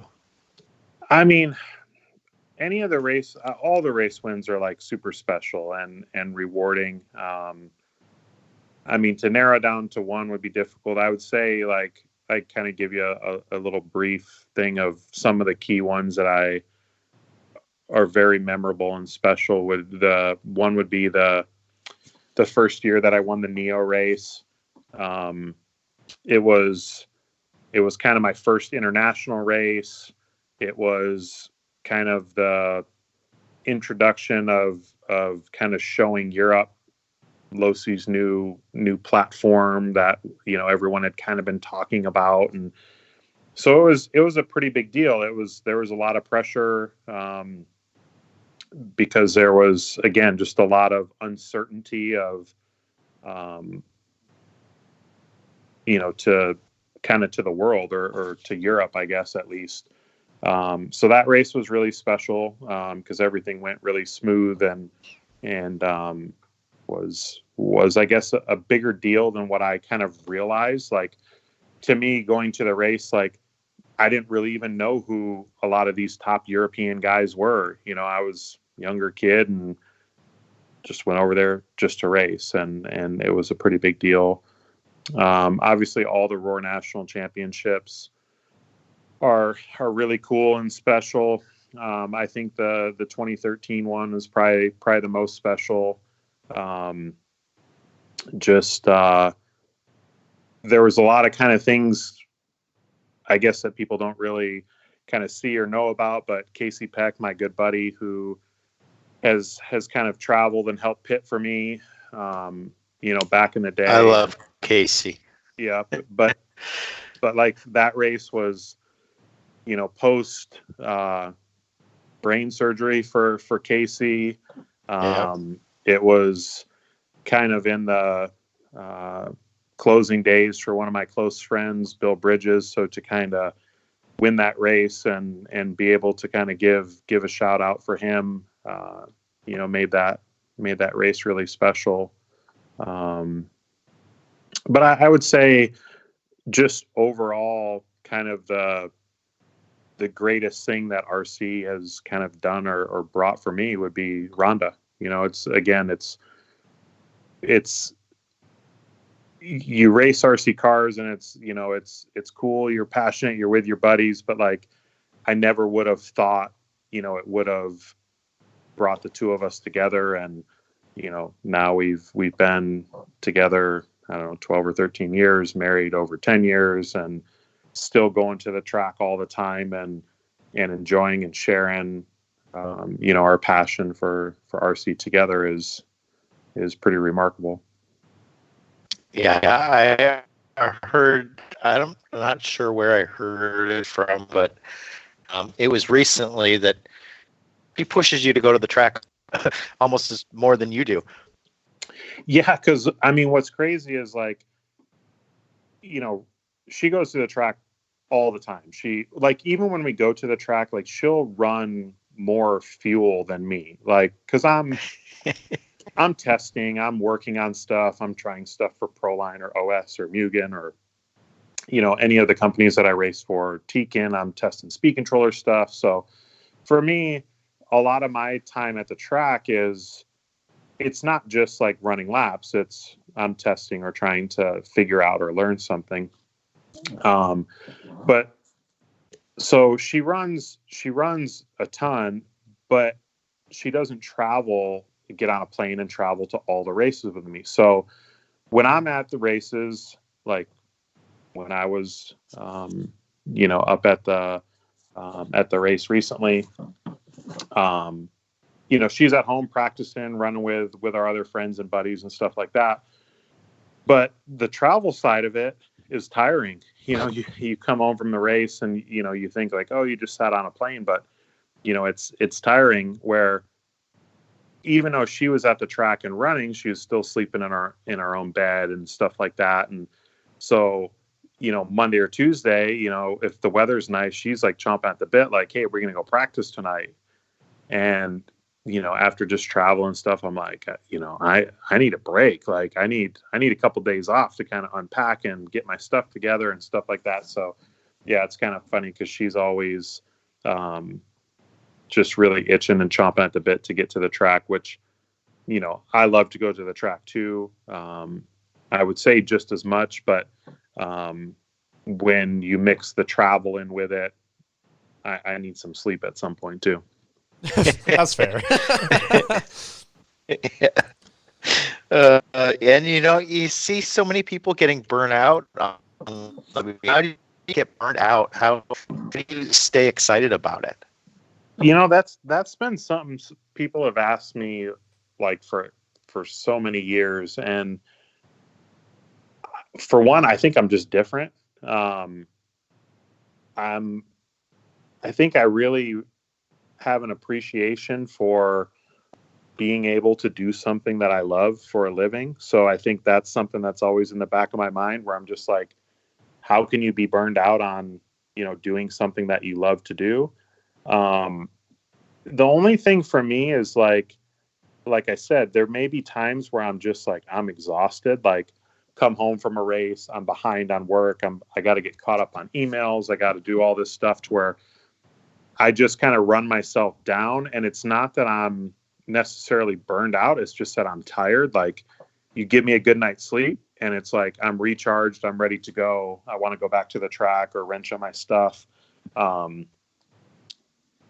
I don't really think that there's something that I think we're all different. I don't think I could just say, here's what you need to do to keep it fresh and not get burned out, because I think it's different for everyone.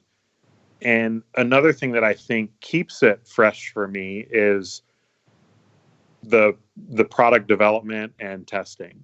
It's Right. It's always exciting to even though a lot of the new stuff you maybe test or try isn't good or doesn't work the first time.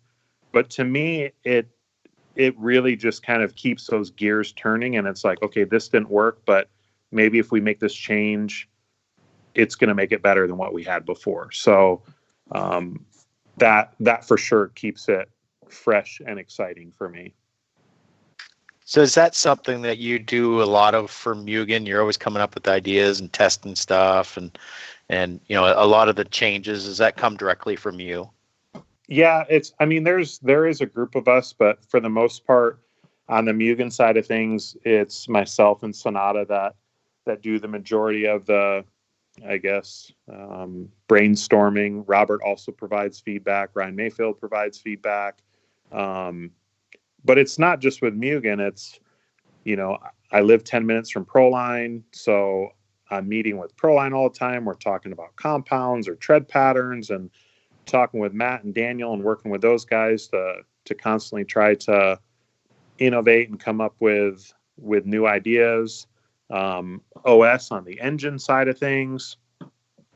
Pretty much any of the companies that I race for, I try to be as involved as possible, or as involved as they want me to be, and to be able to give feedback. I mean, working with Chad and the guys at A-Main and ProTech, like, hey, what do you think about this for a new product? Or when I switched to ProTech, like, I had some ideas and some concerns, like that they were able to work on and improve with the servos, and just trying to be involved with any of the products that I use, because I want to be able to, everyone will say like, oh, you're going to say the products that you run are the best because that's who sponsors you.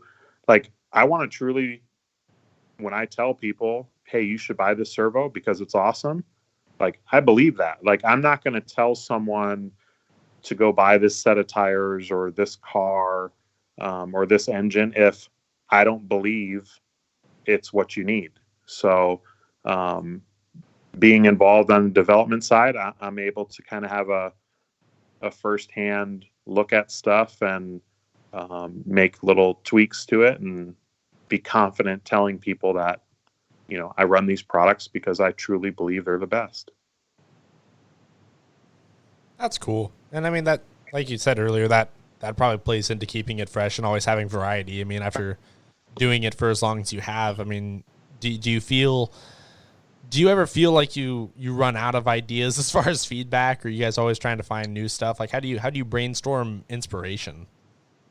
I mean, that does get tough at times. And I think especially now, like, I think we've gotten to the point with a lot of the equipment.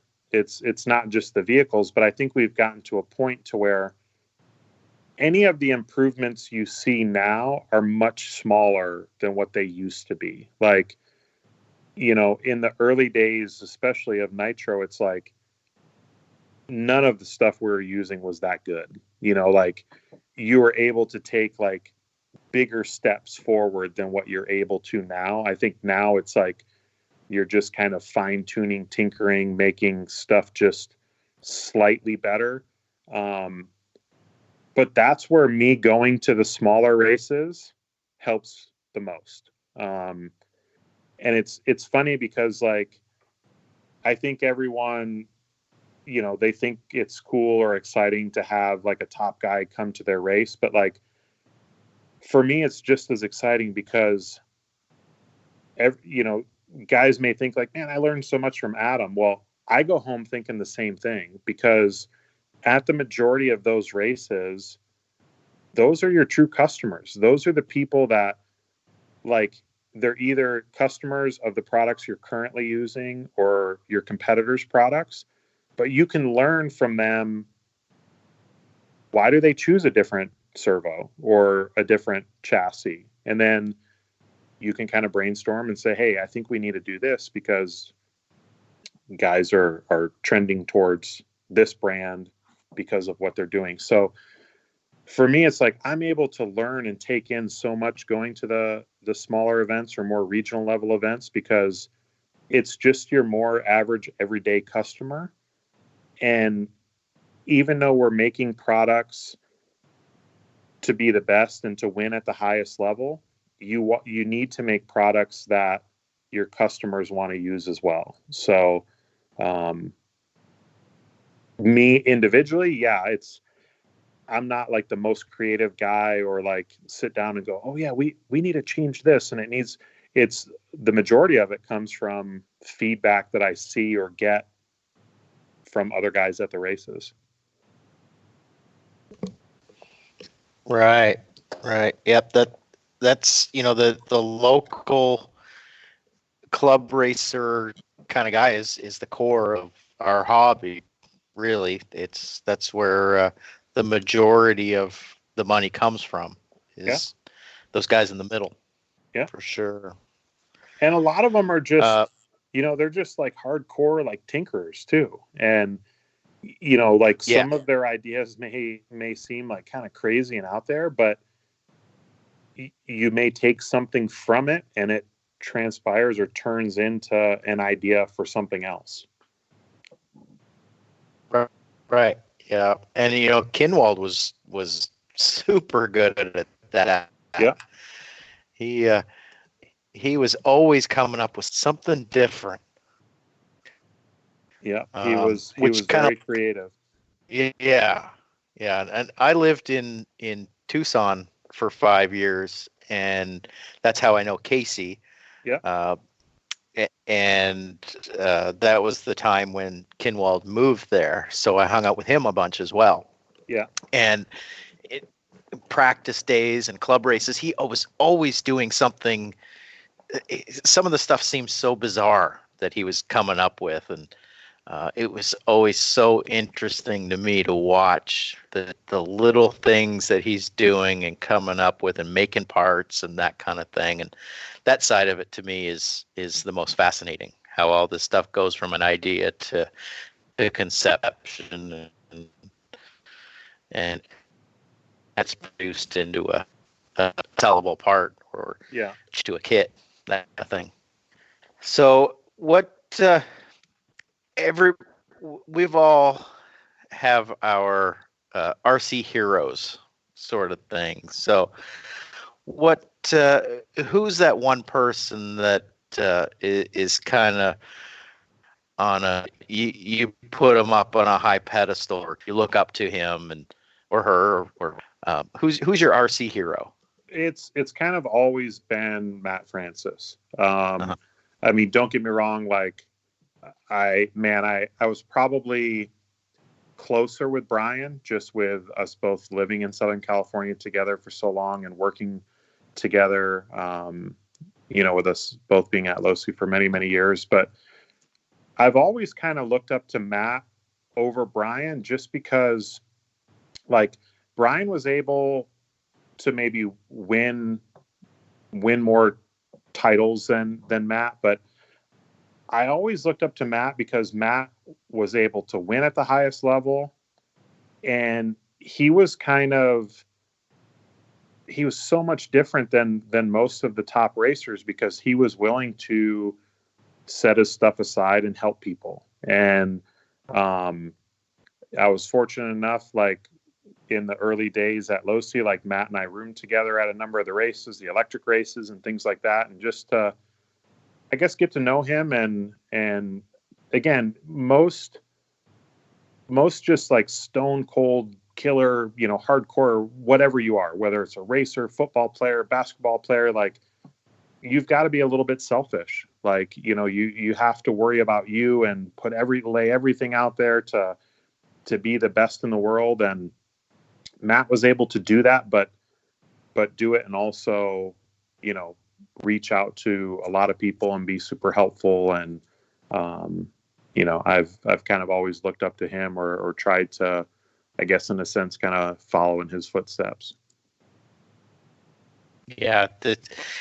I remember back in the day watching Matt Francis and,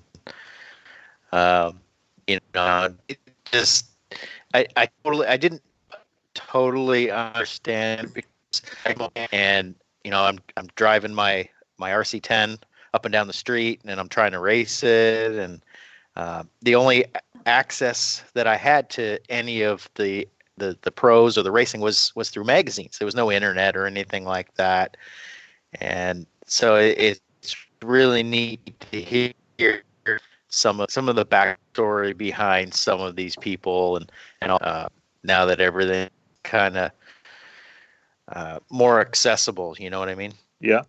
Yep. It's definitely different times. That's for sure. Who would you say that your biggest rival through the years has been? Oh, man. I would say there was kind of a stretch of years where I didn't consider him a rival, but he was probably the person that I kind of battled the most for wins and stuff like that would be Mike Truey. We were teammates, super close friends, still super close friends to this day. But we had a pretty unique relationship where when you look at I guess during that same time period, Cavalieri and Mayfield being teammates at Associated, they were friends with one another, but they just wanted to beat one another. It was where Mike and I, every race, we were going there to win for ourselves. But if we couldn't win, we were pretty much just as happy as long as the other one won. And there was no holding back, during the race. If Mike thought he had a little bit of an advantage or he figured something out, he didn't keep it for himself. He shared it with me, and I would do the same, because just like we were talking, if one of those small things go wrong, you're out of the race. So it was we wanted to make sure that if we had a problem, he was there in second and he was going to win the race. So it was a rivalry, but it was way more than that, because again, we were just really, really good teammates to one another. We still are to this day. But it was just a kind of a really cool relationship, and I don't think we really thought or worried too much about beating one another or beating everyone else. We were just worried about trying to make our stuff the best that it could be, and we knew that would then give us a shot, to battle for the win. And sometimes it was him, and sometimes it was me. Are we going to see Mike Truey out again anytime soon? Yeah, so he actually was supposed to be at Nitro Challenge, but he blew his knee out on his motorcycle and had to basically have I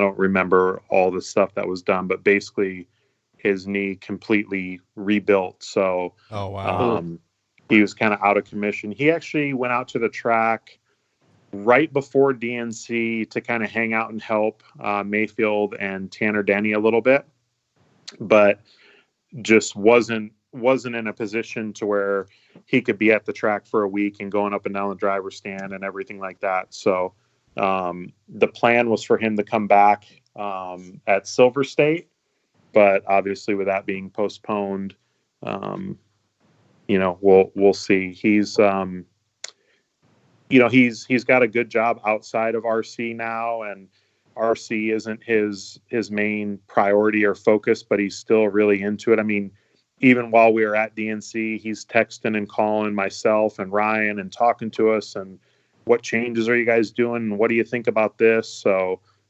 he's still very much into it, but just isn't able to kind of put in the time or effort that he once did. Yeah, that's fair. Colin, I'm kind of fresh out of stuff. Did you have anything else you wanted to ask Adam? Oh, I could go all night.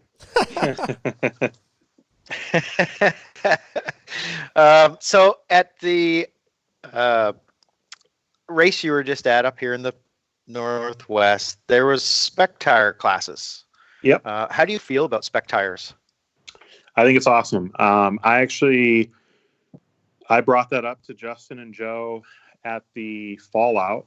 And what I thought was super cool at the Fallout was there was a lot of guys that normally don't race 8 scale that came out and supported that event. There was a lot of 10 scale guys that either borrowed a car or bought a car or borrowed someone's truggy and ran e-truggy or e-buggy.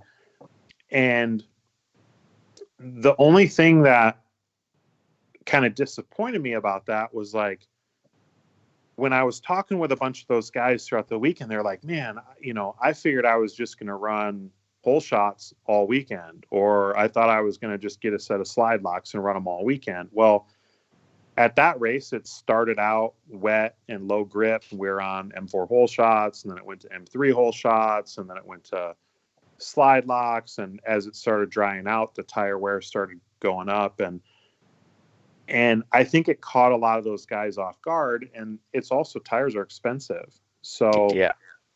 we went to dinner Sunday night after the race, and I brought it up to Justin and Joe, and I said, man, what about doing spec tires? Like, especially if you're gonna get guys that don't normally race 8 scale, they don't want to invest in a bunch of 8 scale tires. They don't want to have tires for when it's wet, when it's starting to dry out, and when it's dry. They want to be able to just get a set of tires or 2, and just, that's what they have for the weekend. And so we had talked a little bit about it, and then Justin and I talked afterwards, and I said, hey, let's reach out to Proline. I said, Proline can probably come on board, and they're super supportive of events, and maybe we can get a deal to where the racers are able to get them at a reasonable price. And I think it went really good.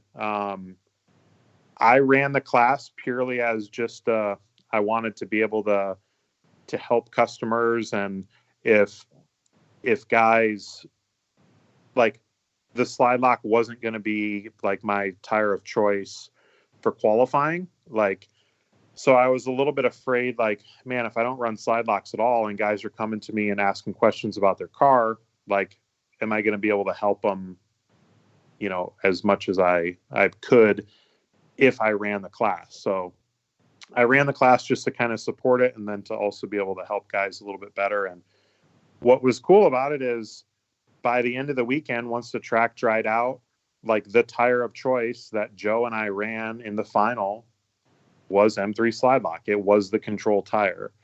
Yeah. And that's my favorite tire, by the way. Yeah. I love that tire. Yeah, it's pretty much the most versatile, kind of all around tire from Proline. Maybe not always the just fastest qualifying tire, but it just always drives awesome. Like, it just feels so good. Yeah, it goes through the bumps good. It's just really pillowy. It has good steering. Like, it's just a good all around tire. But what was cool is, so I didn't practice with slide locks at all. I just kind of threw down for the first qualifier with them. But I was able to run the same set of slide locks, all 3 qualifiers, warm up and cool down, everything else. I ran them for the main, and then I also ran them in one of my e-buggy mains. And there was still enough tread that I gave the tires away at the end of the weekend to someone. So wow, one set. Yeah, one set. And it's going to be different from track to track. But the cool thing is like, man, if you go out on the track and, like, maybe the tire's a little bit too hard for the conditions early on, but all of your competitors are on the same tires. Right. So even though your car maybe understeers, or maybe it's a little bit loose, everyone's fighting and dealing the same problems. Yeah. So I think it's something that races need to kind of look into more going into the future. Like, and I think the way that Justin did it was perfect, because you're always going to have some guys that go, I'm not going to do a Proline controlled tire. I run for AKA, or I run for J Concepts. And I get it. You want to support the companies that you race for. But even if you ran for, say, AKA or J Concepts, and you came to the holiday hangover, it would have been less expensive for you to just run the spec tire class. Yeah. Because I don't care what your deal is from those companies. If you get a better deal, you're going to put new tires on more frequently. You're going to have more options of tires. Where with the spec tire class, it's like, you get your set of tires that came in the entry, and that's just what you ran all weekend. Right. So yeah. So I think it's a cool deal. I think it's something that hopefully more races take on, And you can still have the normal classes where you can run whichever tires you choose. That's, that's fine. But there was quite a few guys that ran both classes, get a little bit of extra track time without it being super expensive. Because let's face it, your tire bill at the end of the weekend is kind of the worst part of it. And if a little scary sometimes. Yeah. So if you can add an extra 8 scale class and all it basically added was your entry, it's pretty awesome. Right. Yeah. And, I was kind of thinking of, maybe sportsman classes or whatever automatically go to a spec tire. But yeah, that was something that we talked about also was, how about let's do a spec tire class that's open to everyone, and then all of the sportsman classes are spec tire. The only thing that I think we're a little concerned with is, what if a guy already has a set of J Concepts reflexes, and that's just what he's got, is that gonna, in some cases, I don't think it'll happen in many cases, but in some cases, maybe that difference in cost, he's going to go, man, I can't absorb the cost of another set of tires, so I'm going to skip this race. So I think easing people into it, doing it to where it's an option for right now, but I think in the future that could be something to where, every NCT is an M3 slide lock for the sportsman classes, and that just becomes, because we even talked about it. I told Justin, I said, maybe, Proline does pre-glued tires. Maybe you get some of the tires and it's like for an extra $10, you can rent them for the weekend. Yeah. Or you do stuff like that for like the sportsman or rookie classes to where, because I think in the long run, it's going to just help sell tires for whoever is the control or spec tire, because I think like if you choose a tire like the slide lock, guys are going to like it. They're going to buy more of them. They're going to run them at other tracks. And I think the slide lock worked out perfect at the Holiday Hangover, because even if you ran the same set all weekend, you still have a decent set of tires that you're going to be able to take home to your local track or take to the next race and try out that tire that maybe you've never tried before. That's right. Yep. Yeah, it exposes you to something that maybe you wouldn't have tried before. Yeah. For sure. I've got a couple other things. So RCGP, we're going to get a little controversial. RCGP, you showed up at the U.S. round. Obviously, it's local to you. It's close. Yeah. It's, how do you feel about the RCGP program? The way it's set up and all that. Do you think it's a good thing for the industry to have all these pros and stuff come together? Instead of just the Worlds every 2 years. I think there's a lot of like really, really great things and potential with RCGP, but I also think there's a lot of things that just won't work. I think, having the expense of the series for the most part all on the manufacturer's shoulders is difficult. I think if they would have started out a little bit kind of slower, I get that they wanted to kind of hit and have this big bang of like, this is the World Series of RC, is cool. But the only way I think they could have done that and it worked out well for them is if they would have had outside funding. Because when they came to all the manufacturers, they have this idea, which it's a good idea. It's cool. Like, I think all the manufacturers agree it would be nice to have a world champion crowned base off multiple races instead of just one race every 2 years. But the added expense and unknown potential exposure was difficult. So I think just because Joseph, I don't know, has a crush on me or likes to talk about I me all wasn't the going to time, bring like, it up. oh no, I mean well, that's what I think is funny is like, like I have no problem talking about RCGP or Joseph, whatever, like, because Joseph's tried to give people the perception that I don't like him or I don't like his series or whatever, and that's not the truth. Like, something that most people don't know is like, so at the IFMAR World Championship in Australia, Joseph and Matt from RCGP had like a dinner or a meeting, because what better place to try to get the industry together than at a world championship? Right. Well, Joseph and I hadn't talked in over a year. Like, he had tried talking to me. I just kind of ignored him. I was just like over his games or whatever. But like, I still went to that meeting. I still sat, heard what they had to say. I asked questions. I was involved. And what's crazy is like, there was only a couple of us that even showed up. The majority of the manufacturers said, I'm not wasting my time. We don't need to go to more races. Like, they all had their different kind of reasons. But for me, like, I'm into RC. I'm a fan of RC. Like, I wanted to go. I wanted to hear what they had to say. I wanted to give some of my feedback or constructive criticism. And again, I think that's something that pretty much no one knows, like, that I'm willing to go do that because I want to see or make RC better.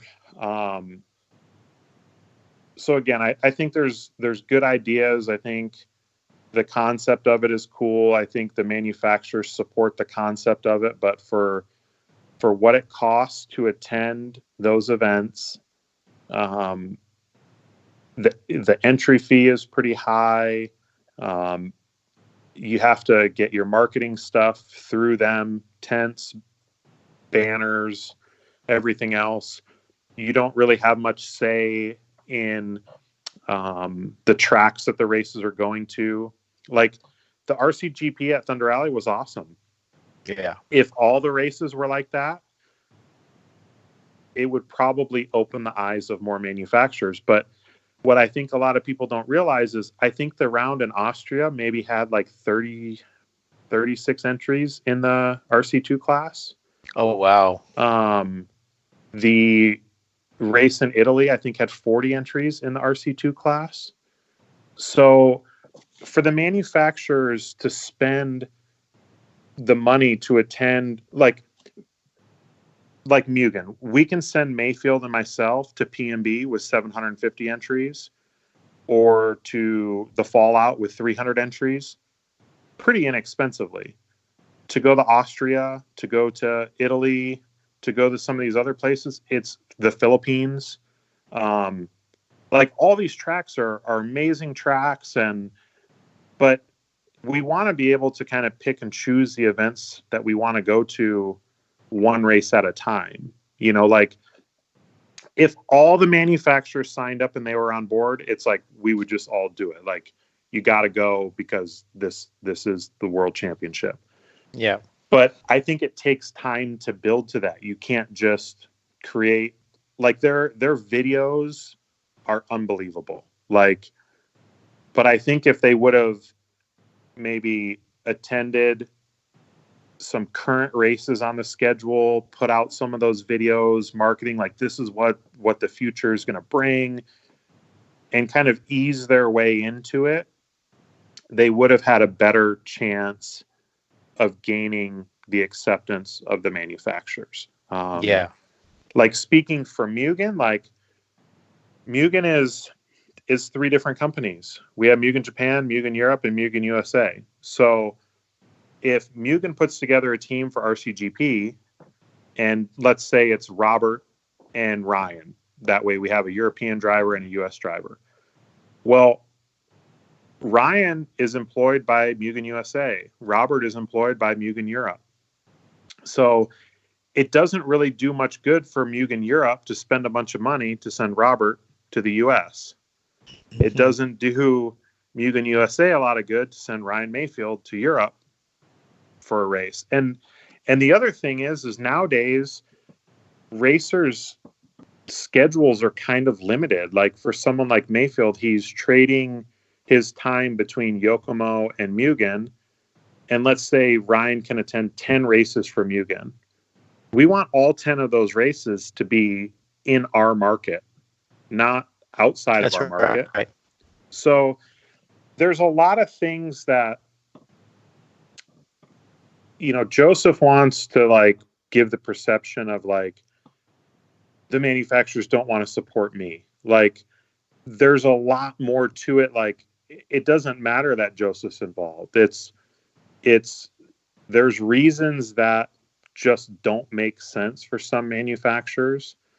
There are some manufacturers that are just flat out, I'll never do RCGP, will never support it because of Joseph.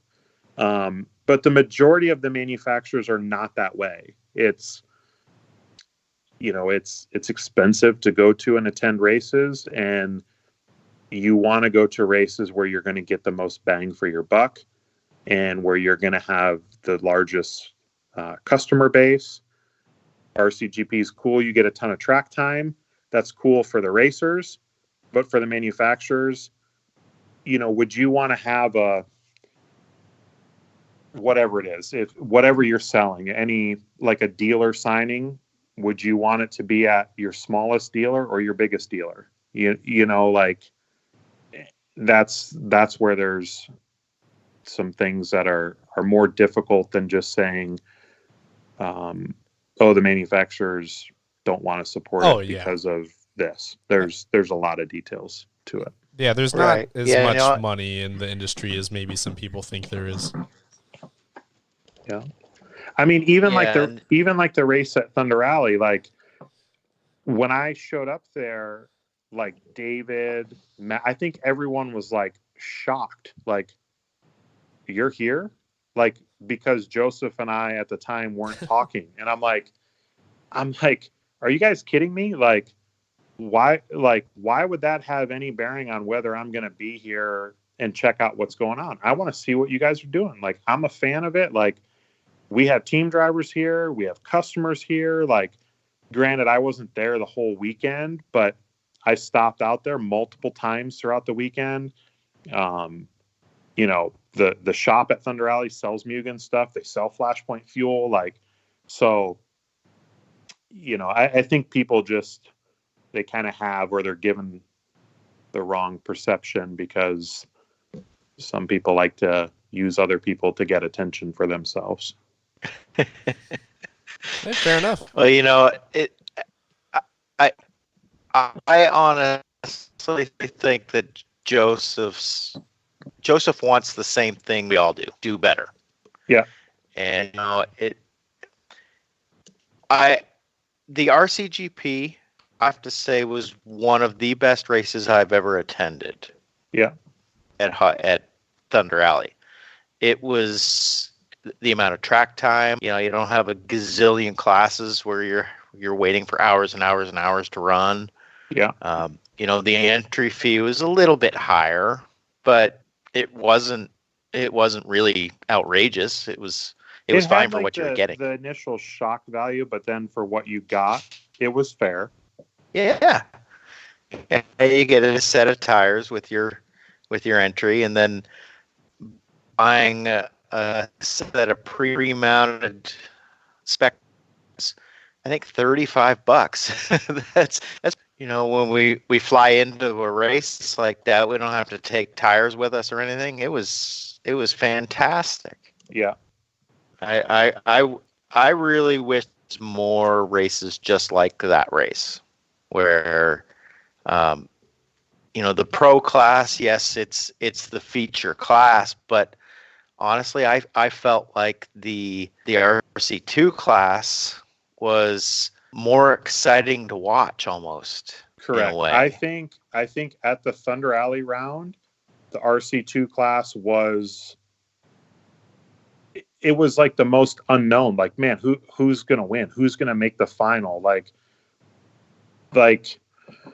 don't get me wrong, Ungaro, Ron Falk, some of the best drivers in the world were there, but it was kind of like there was really only maybe 5 guys battling for the win. Yeah. Or who had a chance to battle for the win, and then you have another 5 or 6 like just kind of fillers in the class. I mean, no offense to them, but let's face it, if it was Nitro Challenge where you had to qualify into the final, those guys wouldn't have been in the final. Maybe 5 of those guys would have been, but the rest of them kind of wouldn't. Where the RC2 class had so much talent that you didn't know who was going to win. You didn't know who was going to make the main. It was, I think, almost more talked about than the GP class. Yeah, and that race format with the ladder system and everything was exciting. It was very challenging. Very little downtime on mains day, where if you got the bump, your car's stuck in tech, and you've got by the time it comes out of tech, you've got 10 minutes or something before you're ready to run. Yeah. It was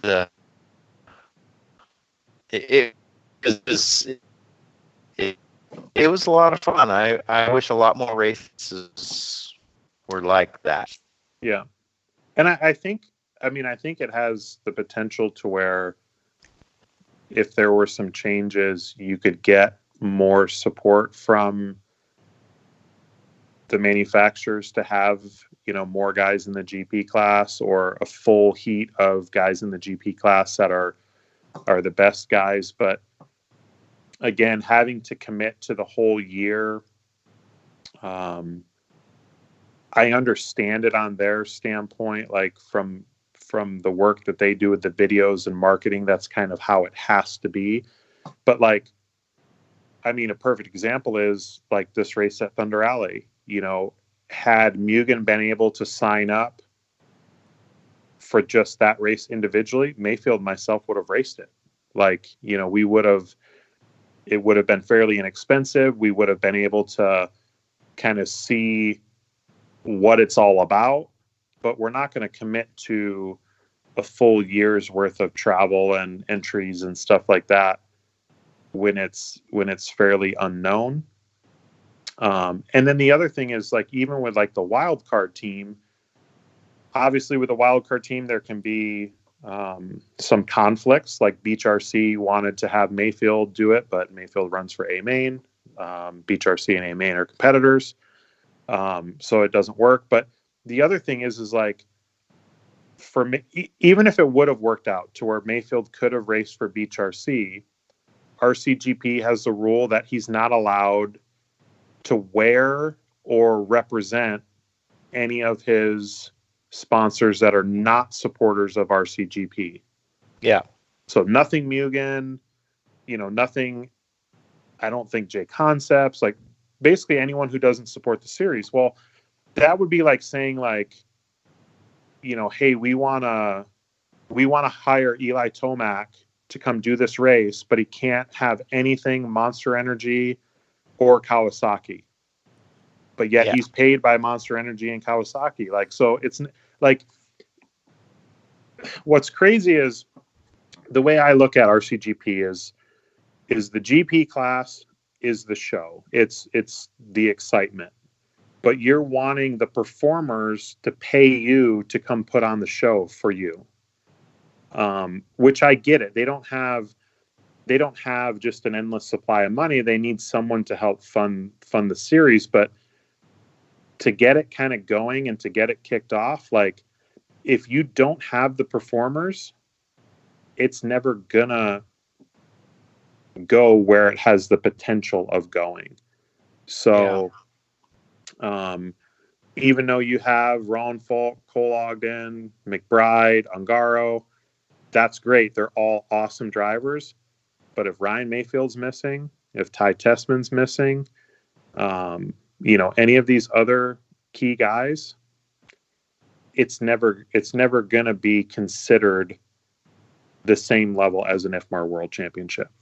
Right. In my opinion. Yeah, Right. which is a fair assessment. No, that makes sense. And again, no offense to him, but like Max Mort being in the final at every RCGP race, like he's in the final because they signed up. He's not in the final because he qualified into the final. Right. So to me, that like takes it takes away from the prestige of, okay, maybe it's still just as difficult to win because you're having to battle Ron Falk, Ungaro, Ogden, McBride, all these guys. But it's kind of like, well, who's that guy? And who's that guy? Like, I've never heard of them, and they're in the mix with those guys. So yeah, no, that makes sense.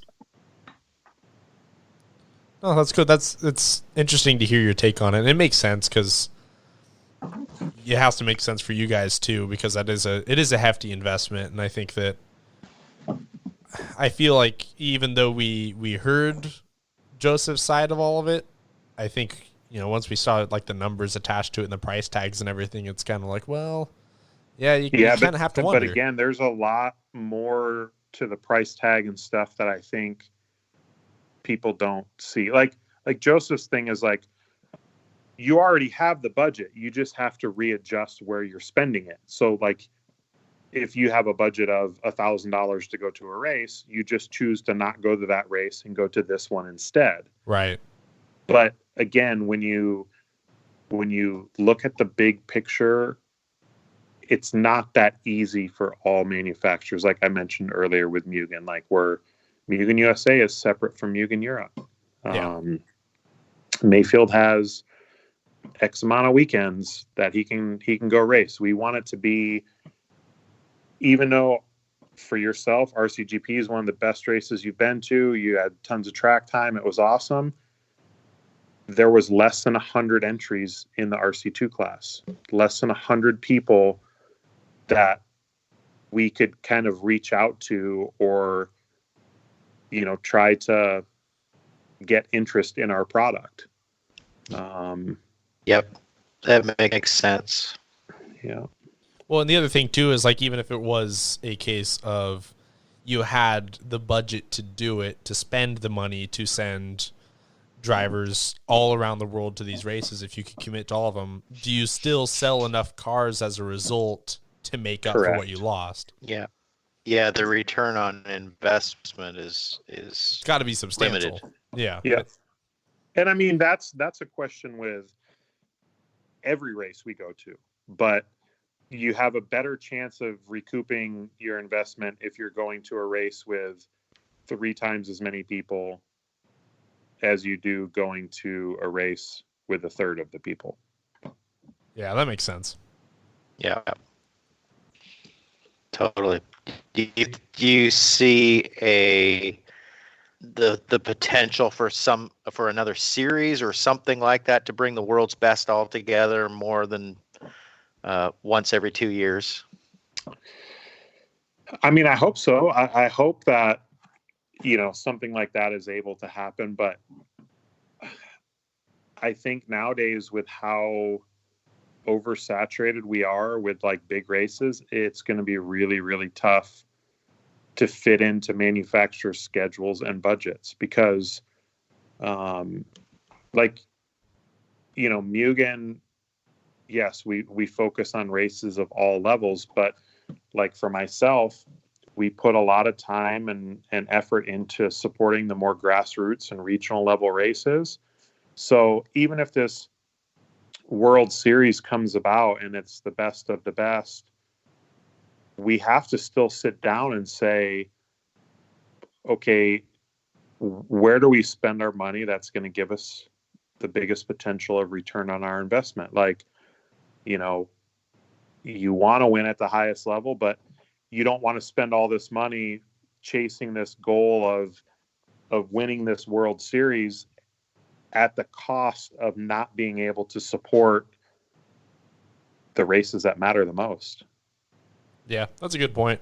Especially when, like, for us around here, you know, anyone who runs Mugen or has ran Mugen in the past, one of the most universal things I hear between people is that one of the big selling points of going to Mugen was that that you were a resource, right? Yeah. And that makes a much bigger impact on these smaller races than it does at a World Series like that. So yeah, and I mean, even you look at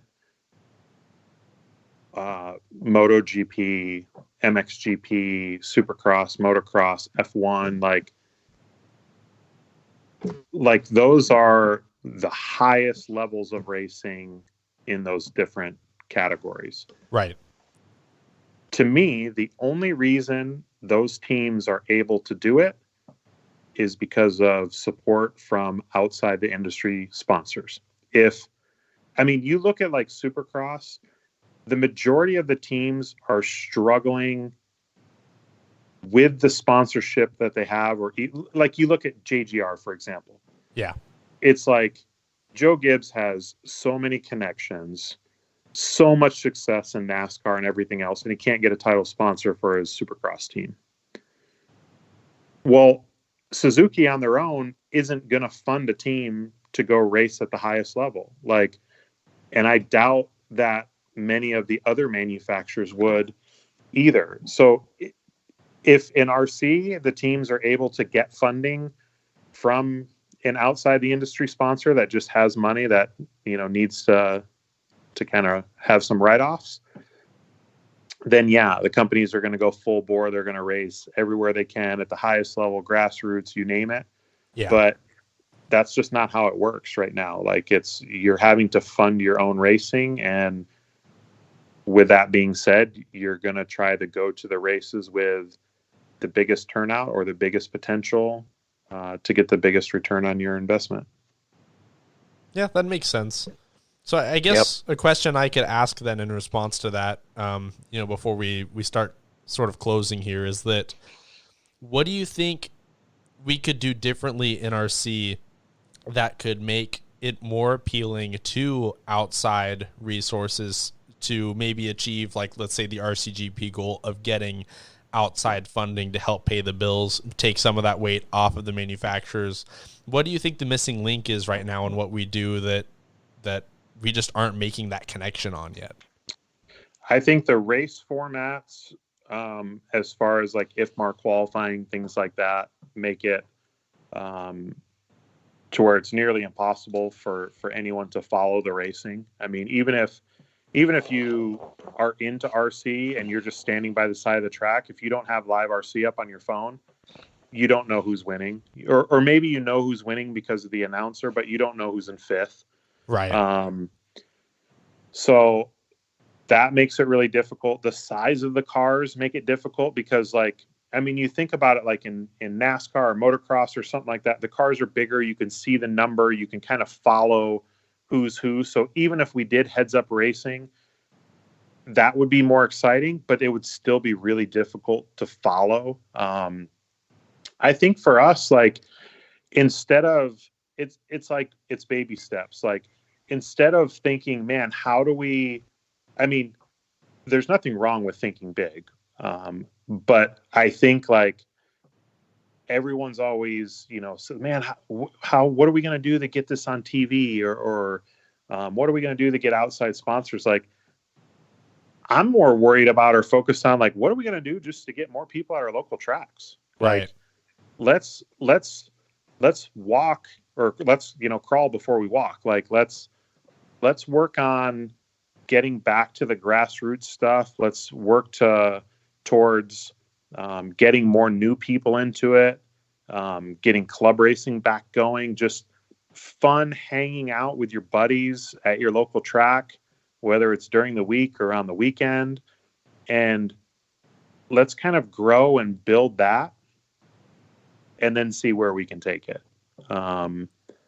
Because I would worry a little bit, say if Red Bull came in and just said, you know what, we're going to sponsor Mugen, Associated, and techno, and like we're gonna take them to the next level. Like it's kind of like easy come, easy go. Like, you know, like that would be really cool for a little while. Like you look at like Infinity, you know, they have money from outside of the industry. They're on the on-road side of things. They've bought up all these drivers, but eventually it gets kind of boring. Like if you're not having to like really work for it, I think like with Infinity, like don't get me wrong, they work really hard, but like they're not having to work at selling cars and having the best cars to stay in business. Like it's fun for them right now because they swooped up and hired all the best drivers and mechanics, but eventually you're going to go like,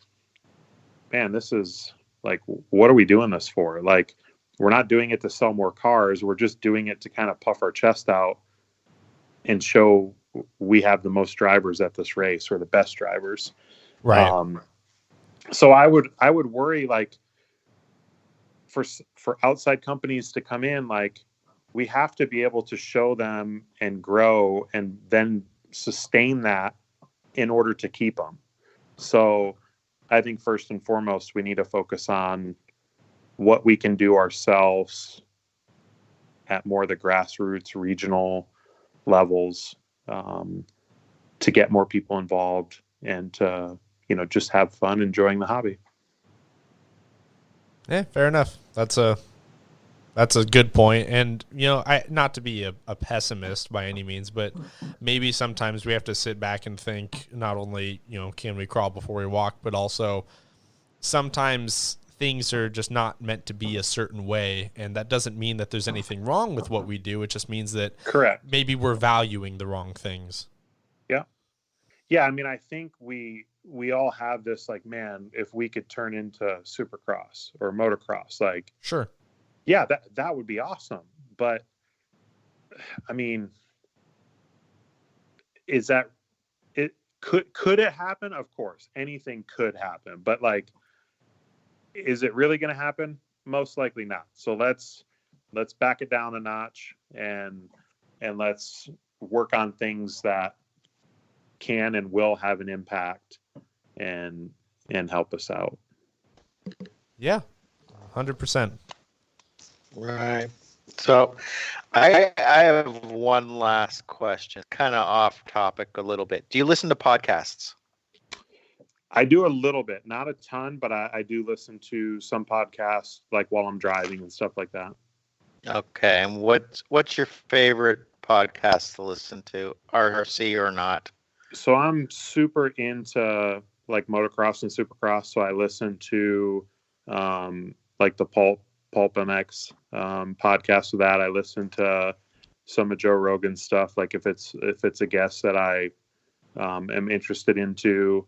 RC, I kind of dabble, like, again, if there's a guest or someone that I know or I'm interested in hearing what they have to say, I'll pretty much listen to any of the podcasts. I wouldn't really say I have one that I tune into every week. The only one that I try to listen to like basically every Monday would be the Racer X or Pulp MX one, to kind of get an inside scoop on motocross. And other than that, any of the other podcasts, it's more of just to hear from, you know, someone who I think it would be an interesting guest to hear from. Okay. Right. Cool. Very cool. Well, Awesome. I think you're going to get a lot of listeners on this one. Cool. Yeah, we're going to get a lot of listeners on this one. Yeah, I hope so. I think you guys had some awesome questions. And I think it was cool to, you know, we did talk about a bunch of like, you know, like more serious or my history or racing. But I think the really cool part is talking about the racing in your area, you know, and you know, getting an outsider's input or perspective on the racing that you guys have. And yeah, I think it's pretty cool. Yeah, our local racing scene, we're always looking to improve it, make it better, more exciting, more fun for everybody. And having someone of your experience and knowledge give feedback is it's invaluable to everybody here. So we thank you a lot for all of that. Yeah, thank you guys. And I hope that Brian and Justin and Joe and the Wilsons and everyone else that that puts on these races, series or not, or annual or not, that listens to us can listen to this and smile a little bit and feel like maybe it's a weight lifted off their shoulders a little bit, and hope that they can see that we do have something cool here that we all appreciate, and that people outside of the region can appreciate, because that was our, like we touched on earlier, that was kind of our whole mission, is we want to bring not only exposure but appreciation for what we do here. No, they should all be very proud of what they've got going on. I mean, don't get me wrong, like, I'm sure there's some races where generator runs out of gas or computer problem or whatever. Totally. I mean, that can happen anywhere, but all the racers should be really proud and thankful to have such great race programs. Oh, that's awesome. And thank you. I appreciate it. And just a huge thank you for making the time to come on and talk to us, man. Really appreciate it. I know it ran kind of long, but I think everyone is really thankful that, you can come to our little podcast here and yeah, anytime. Speak on it. Yeah, anytime. Sweet. Oh, we're gonna be on every week then, if you say that. What's that called? No, seriously. If you guys ever want to have me on, or just I don't know, even just a little segment of catching up or whatever, let me know. Well, sweet. Might have to take you up on it. Thank you. I really do appreciate it, and thanks for spending the time with us. Is there anyone that you wanted to give a quick shout out to or thank before we go? Yeah, I guess first and foremost, just, thanks to you guys. I think it's cool, and I appreciate being on the show. Thanks to Justin and Joe and all the guys. I really enjoyed myself at the Hangover a couple weeks ago, and every time I get a chance to come up and race with you guys. And, of course, all the great companies that I race for and allow me to travel and kind of, I guess, carry the flag and support their brands at all the races, and just all the racers in general. This is such a cool hobby that we're into, and I appreciate each and every racer out there. And any of those guys ever have any questions, hit me up on Facebook, email, and I'll do my best to try to help out. No, awesome. Thank you so much. Thank you, guys. Thank you, Adam. Okay. And that is pretty much the point where we're going to wrap this thing up. So thank you to everyone tuning in tonight. Huge thank you to Adam Drake for spending time with us and giving us and all of you the opportunity to get to know him a little bit better, as well as get his perspective on not only Northwest RC, but just RC in general. So huge thank you to Adam. I hope you guys liked this one. And like I said, this is going to conclude this week's episode of the Trackwalk RC podcast. So thank you guys for listening. A huge thank you to those of you guys, who support us on Patreon, who like this enough to donate your hard-earned money to it. Really appreciate it. And pretty soon you're going to start understanding where that money's going, and hopefully you're going to feel like it's money well spent. And then if you want any Trackwalk merch, you can head over to our Teespring store. The link is in the description. And if you want to join our Patreon, you can also head to the Patreon link in the description as well. So thank you guys so much. Really appreciate what you guys are doing for us and keeping up the interest for us to keep doing it for you. And we will see you guys next week. Everybody wash your hands.